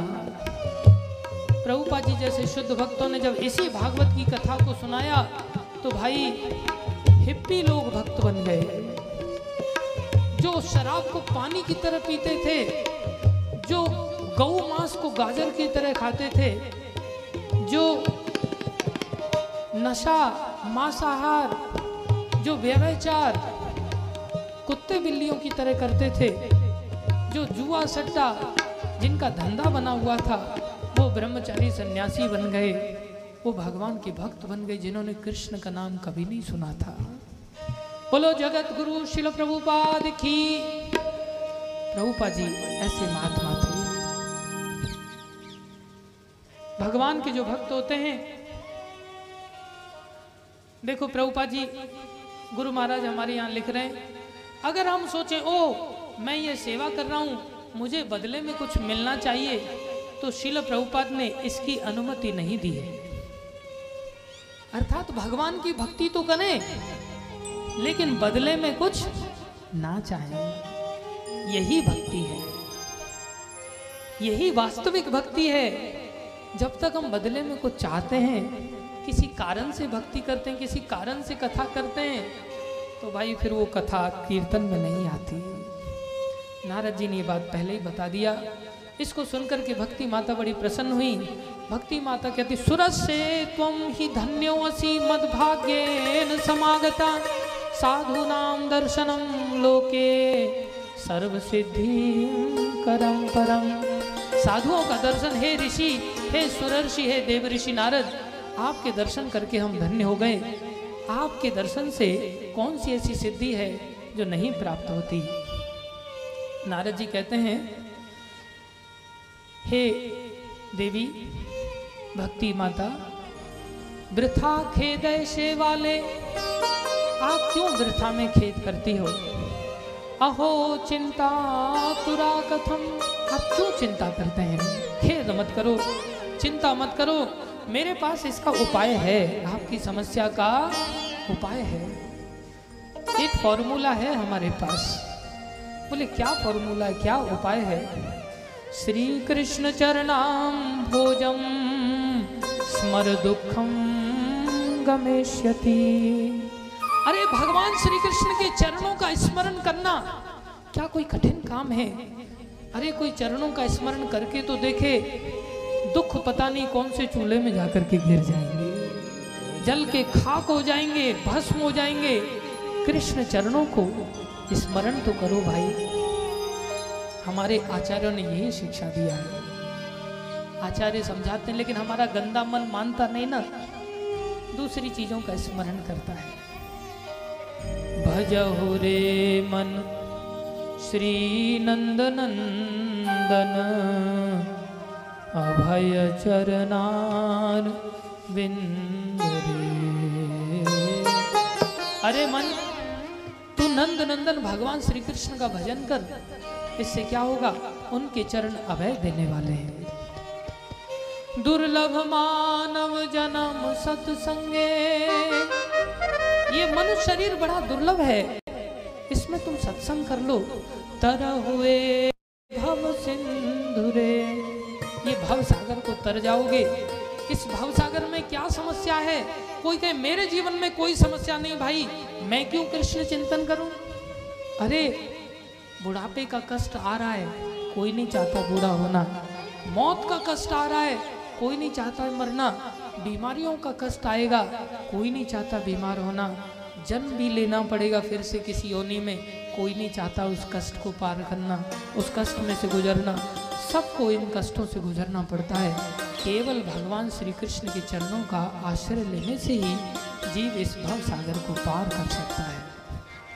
इसलिए नारद जी कहते हैं कि भैया, हे भक्ति माता, आपको चिंता करने की जरूरत नहीं है, कृष्ण स्मरण करो। प्रमाण दे रहे, बोले कौरवों की सभा में क्या द्रौपदी की भगवान ने सहायता नहीं किया था। ऐसी सहायता किया कि नारी है या साड़ी है, या साड़ी है या नारी है, ये देखना कठिन हो गया था। ऐसा लगता था इतनी साड़ी दूसरा सन खींच रहा है, ऐसा लग रहा है कि ये स्त्री है या साड़ी का एक बंडल है। ऐसा अद्भुत दृश्य, क्या भगवान ने सहायता नहीं की थी। क्या भगवान ने ब्रज में गोपियों के कष्टों का हरण नहीं किया। क्या ब्रजवासियों के कष्टों को नहीं हरा भगवान ने सदा अपने भक्तों के कष्ट को अवश्य हराया है। इसलिए आप तो भक्ति देवी हैं, भला आपको चिंता करने की क्या जरूरत है। आप तो ऐसी हैं, बोले कलौ तो केवला भक्त्या ब्रह्म सायुज्य कारणी। आप तो भगवान से मिलाने वाली भक्ति हैं। आप ही तो वो भक्ति हैं जिनको कि भगवान अपनी प्रेयसी मानते हैं, कृष्ण वल्लभा। आप तो कृष्ण वल्लभा हैं। आप ही को भगवान ने एक बार प्रसन्न होकर के वरदान दिया था कि हे देवी, ये मुक्ति ले जाओ और मुक्ति को आप अपनी दासी बना करके रखना। और ये ज्ञान वैराग्य रूपी मैं तुम्हें पुत्र दे रहा हूँ, इन पुत्रों को तुम अपने साथ रखना, ये पुत्र तुम्हारी सेवा करेंगे। लेकिन ये मुक्ति द्वापर युग तक संसार में रही, कलयुग के प्रताप से मुक्ति नष्ट हो गई और वैकुंठ को चली गई। अब तो आप कभी किसी को मुक्ति मांगने पर, हालांकि भक्त कभी मुक्ति मांगता नहीं, भक्त को तो कहा जाता है भुक्ति मुक्ति स्पृहा यावत तावत पिशाची हृदय वर्तते। बोले भक्त तो भुक्ति को, भोगों को, मुक्ति को, जो कि बहुत लंबी आराधना करने के बाद, ज्ञान का अनुशीलन करने के बाद मिलती है, स्पृहा इच्छाओं को, भक्त तो इनको पिशाची मानते हैं। बोलते दूर फेंको इस मुक्ति को, पिशाची है। भगवान के भक्त इसकी इच्छा नहीं करते। लेकिन कोई कोई मुक्ति मांगता है तो आप बुला के उसको मुक्ति को दे देती हो, क्योंकि मुक्ति दासी है आपकी। आप चिंता मत करो, आपको तो भगवान ने आशीर्वाद दिया है। आप निश्चित रूप से कलयुग के इस दुष्प्रभाव के कारण ही इन दो पुत्रों को लेकर के दुखी हैं। लेकिन हे भक्ति माता, मैं तो इस कलयुग को फिर भी धन्य ही कहूंगा, मैं तो इस कलयुग की फिर भी महानता का ही वर्णन करूंगा। बोले कलिना सदृशे कोपि युगम नास्ति वरानने। कलयुग जैसा तो पूरे चारों युगों में कोई युग ही नहीं है, ऐसा श्रेष्ठ युग है। क्यों? क्योंकि इसमें क्या होता है, बोले इसमें जीव बड़ी सहजता से भगवत भक्ति को पाकर के, भगवान की प्रेम रूपनी भक्ति को पाकर के अपना उद्धार कर सकता है। लेकिन भैया कलयुग में अगर कोई भक्तों से द्रोह करता है, कोई भक्तों की आराधना नहीं करता, कोई भक्तों की सेवा नहीं करता, तो फिर उसका मंगल नहीं हो सकता, फिर उसको तो भयानक परिणाम भोगने पड़ेंगे। भगवान राम अपने प्रति किए गए अपराध पर गुस्सा नहीं करते। भगवान कहते हैं, गुरु बृहस्पति ये उपदेश देते हैं, रामायण के अंदर वर्णन करते हैं,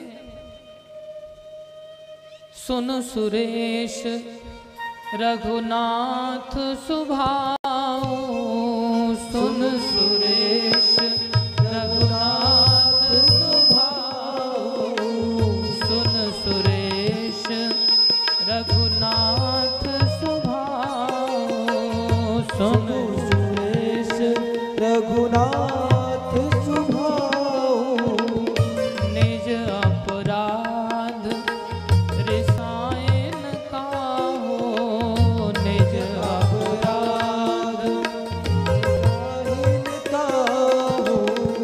उनको कोई गाली दे, उनका कोई अपमान करे, और देती है दुनिया। बोले भगवान तो मर गया कहीं चूल्हे में, हमारे दुख तो उसको दिखलाई नहीं देते। लोग भगवान को गालियां मारते हैं, कैसे दुष्ट हैं। जो भगवान सांस लेने के लिए हवा दे रहे हैं, जीवन जीने के लिए सूर्य दे रहे हैं, भगवान पीने के लिए पानी दे रहे हैं, उन भगवान को भी लोग सम्मान नहीं करते।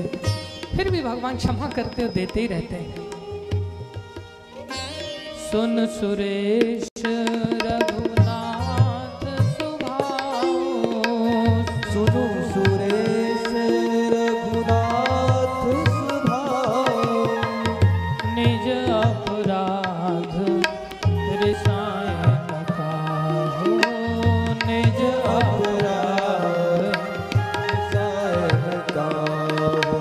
लेकिन जे अपराध भक्त कर करही, जे अपराध भक्त कर करही, राम रोष पावक तेज रही, राम रोष पावक तेज रही, राम रोष पावक तेज रही, राम रोष पावक तेज रही।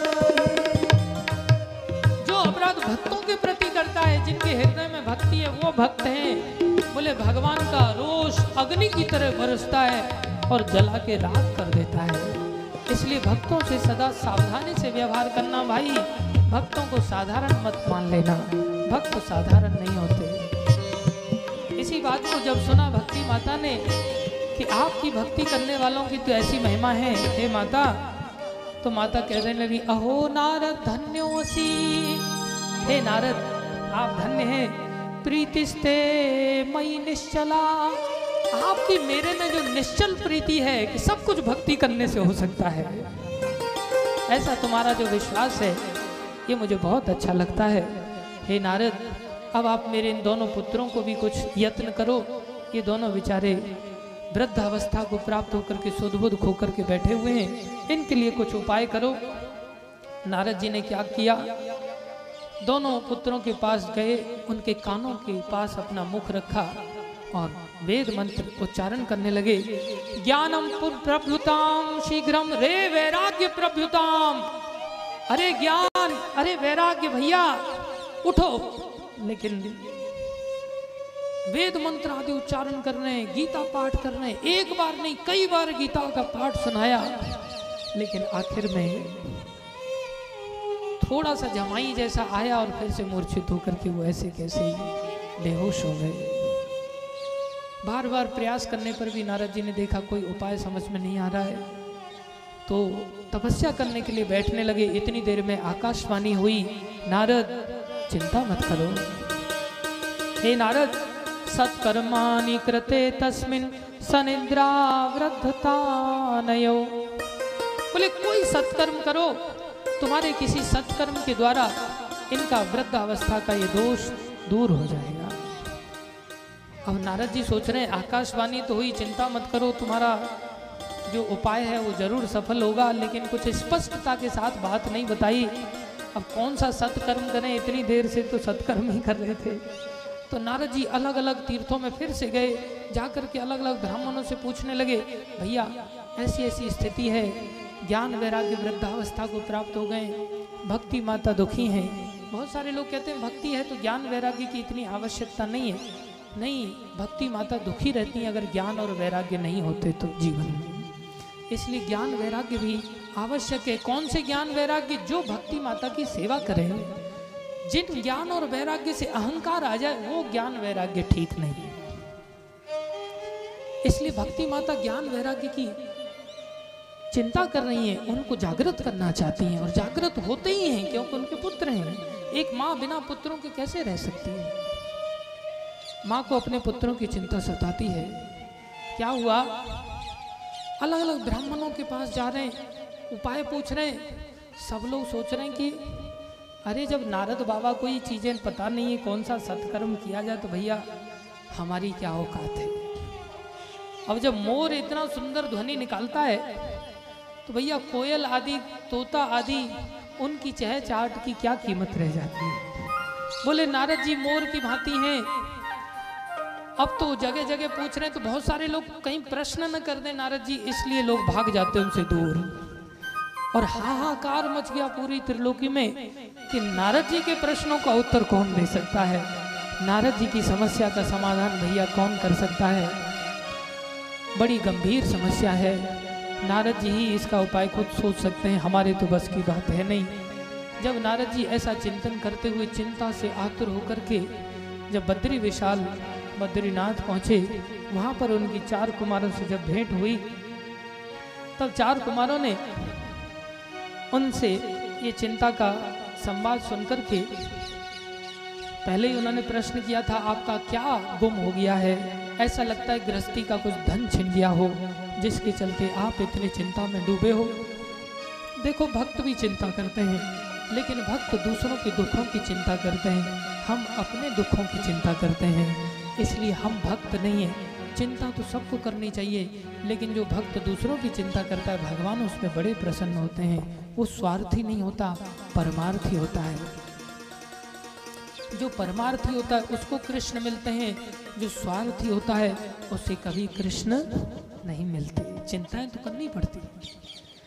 तब नारद जी की इन चिंताओं को देख करके 4 कुमार बोले, अरे देवऋषि माँ चिंताम करो, देवऋषि हर्ष चित्ते समावह, आप सब चिंता छोड़ दो देव ऋषि, चित्त में हर्ष लाओ। ये भक्त होते हैं, भक्तों के पास 2 मिनट बैठ जाओ, वो ऐसा मीठा बोलते हैं कि मीठा बोलते ही सब कष्टों को हर लेते हैं, एकदम चित्त को शांत कर देते हैं, उसको चित्त को उसके ठंडा कर देते हैं। ये वैष्णव होते हैं। बोले नारद आप भी साधारण नहीं है। अहो नारद धन्योसी विरक्तानाम शिरोमणि, सदा श्री कृष्ण दासानाम अग्रणी योग भास्कर। आप तो कृष्ण दासों में भास्कर हैं, सूर्य की तरह चमचमाते हुए आप कृष्ण के दास हैं। आप भी इसका उपाय जानते हैं, ऐसी बात नहीं है, आप भी इस सत्कर्म को जानते हैं। बोले नारद कई प्रकार के यज्ञ होते हैं, द्रव्य यज्ञ होता है, ज्ञान यज्ञ होता है, कर्म यज्ञ होते हैं, अनेकों प्रकार के यज्ञ होते हैं, लेकिन सबसे श्रेष्ठ ज्ञान यज्ञ होता है। और उस ज्ञान यज्ञ में ये जो श्रीमद् भागवत आलाप सत गीत शुकादेवी, ये जो भागवत सुखदेव गोस्वामी के द्वारा जो सुनाया गया था, ये अद्भुत आलाप है, ये सबसे बड़ा सत्कर्म है। अगर इसको करोगे तो इससे जरूर समस्या का समाधान होगा। नारद जी सोच में पड़ गए, हमने वेद सुनाए, सारे पुराण सुनाए, उनको गीता सुनाया। बोले ये भागवत में ऐसा विशेष क्या है? बोले भागवत नारद ये आम के वृक्ष का फल की तरह है, बाकी जो शास्त्र हैं ये सब वृक्ष की तरह हैं, लेकिन कोई भला लकड़ी को थोड़ी खाता है, पत्तों को थोड़ी खाता है, छाल को थोड़ी खाता है। जो स्वाद उसके फल में आता है वो स्वाद अन्य वस्तुओं में नहीं आता। इसलिए भागवत परिपक्व फल है इन शास्त्रों का। इसलिए तुम यही कार्य करो कि भागवत का आख्यान किया जाए, भागवत का श्रवण किया जाए। बोले अगर ऐसा होगा तो इससे बड़ा भाग्य उदय का और कोई उपाय नहीं है। नारद जी पूछने लगे फिर इस यज्ञ को कहाँ किया जाए, कैसे होता है ये यज्ञ, कृपा करके बताइए, कौन सी जगह का चुनाव किया जाए। 4 कुमारों ने कहा जो तीर्थ स्थल हो वो सबसे उत्तम है, नदी का किनारा हो ज़्यादा अच्छा है, और तंबू तैनात ना करने पड़े, वृक्षों का ही चंदोबा बना हो, और बैठने के लिए कोमल स्थान हो, बालू का हो, वो सबसे अच्छा है। क्योंकि नारद जी सुनने के लिए बैठने वाले थे यजमान के स्वरूप में, और नारद जी को कौन नहीं जानता। नारद जी को तो संदेश देने की जरूरत नहीं थी, नारद जी कथा सुनने बैठने ही वाले थे कि सारे संसार में ये समाचार फैल गया, और सारे संसार के लोग हरिद्वार में पहुंचे, गंगा के किनारे, जहां पर 4 कुमारों ने नारद जी को कथा का आख्यान श्रवण कराया। कथा का जब आख्यान आरंभ हो ही रहा था, जो कैसा था, स्थान नाना तरु लतिकार किरणम नव कोमल बालुकम, नीचे की बालू इतनी कोमल बन गई कि ऐसा लगा लोगों को कि हम बिल्कुल फोम के गद्दे पर बैठे हुए हैं, कोमल स्थान पर बैठे हुए हैं, उनको जरा सा भी कष्ट नहीं हुआ। और कौन कौन उसको सुनने के लिए आए? बोले भृगु ऋषि को जैसे ही पता चला, भृगु ऋषि दौड़े, पूरा त्रिलोकी में से लोग आए, भृगु आए, वशिष्ठ आए, च्यवन आए, महर्षि गाधी आए, विश्वामित्र मुनि आए, वशिष्ठ मुनि आए, यहाँ तक कि अनेकों शुक आदि जाजली आए, 17 पुराण आए, उपनिषद आए, वेद आए, गंगा यमुना आदि सभी तीर्थ आए। और अकेले नहीं आए, अपनी पत्नियों के साथ आए, सोच करके भाई माताएं भी क्यों वंचित रहें, पुत्रों के साथ आए, सबके साथ उन सभी ने कथा के श्रवण करने के लिए अपना अपना स्थान चुना। और ऐसा खसाखस ऐसा स्थान भर गया, एक पैर रखने की स्थान नहीं थी। देवता लोग ऊपर आसन लगा करके अपने अपने वाहनों पर खड़े रहे, देवता लोग वाहनों पर स्थान नियुक्त करके वहां से कथा सुनने के लिए बैठ गए। 4 कुमारों को व्यास आसन पर बिठाया गया, और वेद व्यास जी के साथ ही नीचे यजमान बनकर के नारद जी विराजमान हुए, और कथा का उन्होंने आरंभ हुआ। क्या हुआ? कुमारों से उन्होंने पूछा, बोले ये भागवत का फल क्या है, इस भागवत को कैसे सुनना चाहिए, कब सुनना चाहिए? बोले दिनानाम नियमो नास्ति, भागवत तो ऐसी चीज है इसमें दिनों का कोई नियम नहीं है, सर्वथा श्रवणम मतम, सदा इसका श्रवण करना चाहिए। कैसे सत्येन ब्रह्मचर्येन सर्वदा श्रवणम मता, सत्य के साथ और ब्रह्मचर्य व्रत के साथ इस कथा का श्रवण करना चाहिए। लेकिन हम कलयुगी जीव हैं, कलयुगी जीव कहाँ अपने मन पर इतना संयम कर सकते हैं। इसके चलते उन्होंने कहा कोई बात नहीं, हम संयम नहीं कर सकते, कम से कम 7 दिन का हम अपने मन पर संयम करें और ब्रह्मचर्य का पालन करें। इससे क्या होगा, यत् फलम नास्ति तपसा न योगेन समाधिना अनायासेन तत्सर्वं सप्ताह श्रवणे लभेत। अनायास में ही 1 सप्ताह का श्रवण करने से वो फल प्राप्त हो जाएगा। इसलिए आप इस भागवत का श्रवण करो। 4 कुमार बोले, उद्धव जी भी भगवान श्री कृष्ण के पास गए। जब भगवान श्री कृष्ण संसार से अपने धाम को जाने लगे तो भगवान से प्रार्थना करने लगे, प्रभु आप चले जाएंगे तो भक्तों का अवलंबन क्या होगा, भक्तों का आश्रय क्या होगा। तब भगवान श्री कृष्ण ने अपने वैष्णव तेज को इसी भागवत ग्रंथ के अंदर प्रवेश करा दिया और ये भागवत भगवान का वांगमय मूर्ति बन गया। बोलो वांगमय मूर्ति भागवत महापुराण की। अब तो क्या हुआ, जब सभा पूरी तरह से भरी हुई थी, इतनी देर में सब लोग आश्चर्य में एक दूसरे की ओर देखते हैं, क्योंकि क्या देखा, सभा में कीर्तन हो रहा था, कृष्ण गुणगान हो रहा था, भगवान की भागवत की महिमा का गान हो रहा था।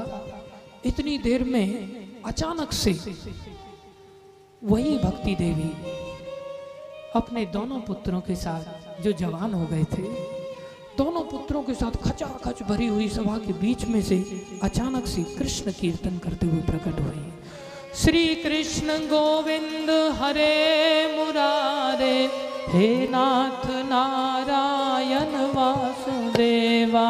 श्री कृष्ण गोविंद हरे मुरारे, हे नाथ नारायण वासुदेवा। श्री कृष्ण गोविंद हरे मुरारे, हे नाथ नारायण वासुदेवा। श्री कृष्ण गोविंद हरे मुरारे, हे नाथ नारायण वासुदेवा। श्री कृष्ण कभी बोलिए पीछे। गोविंद हरे मुरारे, हे नाथ नारायण वासुदेवा। श्री कृष्ण गोविंद हरे मुरारे, हे नाथ नारायण वासुदेवा। भक्ति माता कीर्तन कर रही है, उनके साथ ज्ञान वैराग्य नृत्य कर रहे हैं, कीर्तन कर रहे हैं। क्या, श्री कृष्ण गोविंद हरे मुरारे, श्री कृष्ण हरे मुरारे, हे नाथ नारायण वासुदेवा, हे नाथ नारायण वासुदेवा। श्री कृष्ण गोविंद हरे मुरारे, हे नाथ नारायण वासुदेवा। श्री कृष्ण गोविंद हरे मुरारे, हे नाथ नारायण वासुदेवा। हे श्री कृष्ण गोविंद हरे मुरारे, हे नाथ नारायण वासुदेवा। श्री कृष्ण गोविंद हरे मुरारे, हे नाथ नारायण वासुदेवा। श्री कृष्ण गोविंद हरे मुरारे, हे नाथ नारायण वासुदेवा। श्री कृष्ण गोविंद हरे मुरारे, हे नाथ नारायण वासुदेवा। कृष्ण कीर्तन करते हुए देखा, सब लोग देख रहे हैं, अरे भाई यहाँ से भी नहीं गए ये लोग, यहाँ से भी नहीं गए, एक तिनका रखने की जगह नहीं है। ये भक्ति देवी, ये ज्ञान वैराग्य अंदर आए कहाँ से? आकाश में भी जगह नहीं, देवता लोग विराजमान है, ये आए कहाँ से? नारद जी ने ये दृश्य देखा। क्या देखा? सुचारु वेशम, बड़ा सुंदर स्वरूप है। ददृशु सदस्या कथम प्रविष्टा कथम स्वागतेयम। इतना सुंदर रूप, इतना सुंदर श्रृंगार, और ये कहाँ से आए और कहाँ से प्रवेश किया, कहाँ से निकले भाई, ये कुछ समझ नहीं आया। इतनी देर में 4 कुमार बोले, अरे ये भक्ति देवी को कहीं से आने जाने की जरूरत नहीं पड़ती, ये तो भागवत की कथा का अर्थ ही है भक्ति। ये तो भागवत के शब्दों से जो अर्थ निकला वही तो ये भक्ति देवी है। ये कथा का ही तो अर्थ है, ये कथा का ही फल तो है ज्ञान और वैराग्य। ये तो कथा में से ही निकले हैं। बोलो भक्ति माता की जय हो, बोलो ज्ञान और वैराग्य की। याद रखो, भक्ति ये समस्त सारों शास्त्रों का सार है। शास्त्रों से जो निकलने लायक वस्तु केवल एक ही है, केवल भक्ति, और कुछ नहीं। भक्ति से बढ़कर और कोई संसार में चीज ही नहीं है, तो भगवान शास्त्रों में और क्या बताएंगे फिर। हम मूर्ख हैं इसलिए हमें दुनिया भर की चीजें लगती हैं। नहीं, भक्ति तात अनुपम सुख मूला, भक्ति तात अनुपम सुख मिलहि जो संत होए अनुकूला, मिलहि जो संत होए अनुकूला, मिलहि जो संत होए अनुकूला, मिलहि जो संत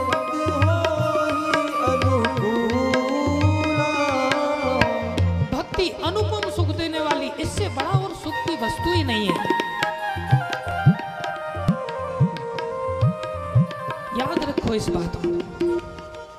लेकिन कब मिलती है ये?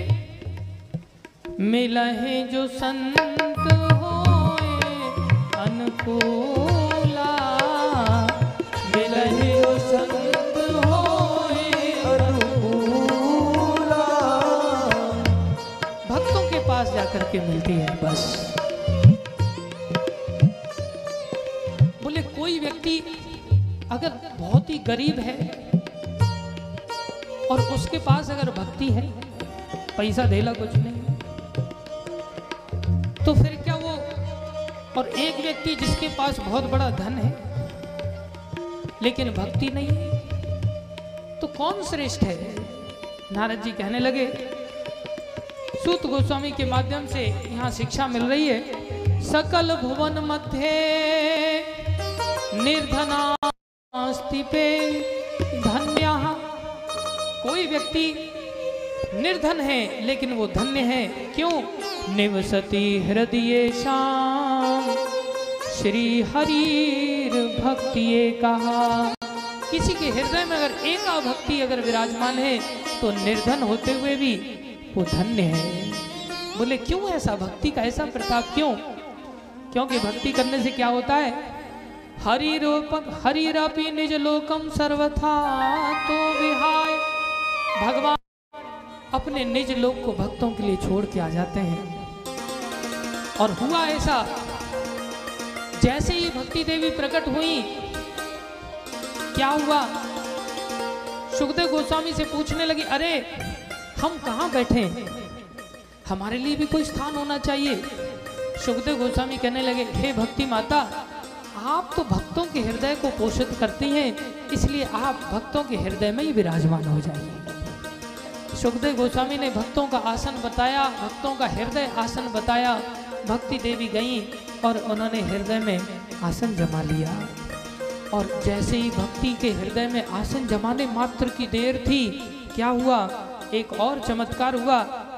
निज लोकम परित्यज्य भगवान भक्तवत्सलः वनमाली घनश्यामा पीतवासा मनोहर। जैसे ही भक्ति भक्तों के हृदय में आई, तुरंत भगवान ने अपना धाम छोड़ दिया और छोड़ करके वो भी भगवान दूर से आकाश में से सबको दिखाई दे रहा है।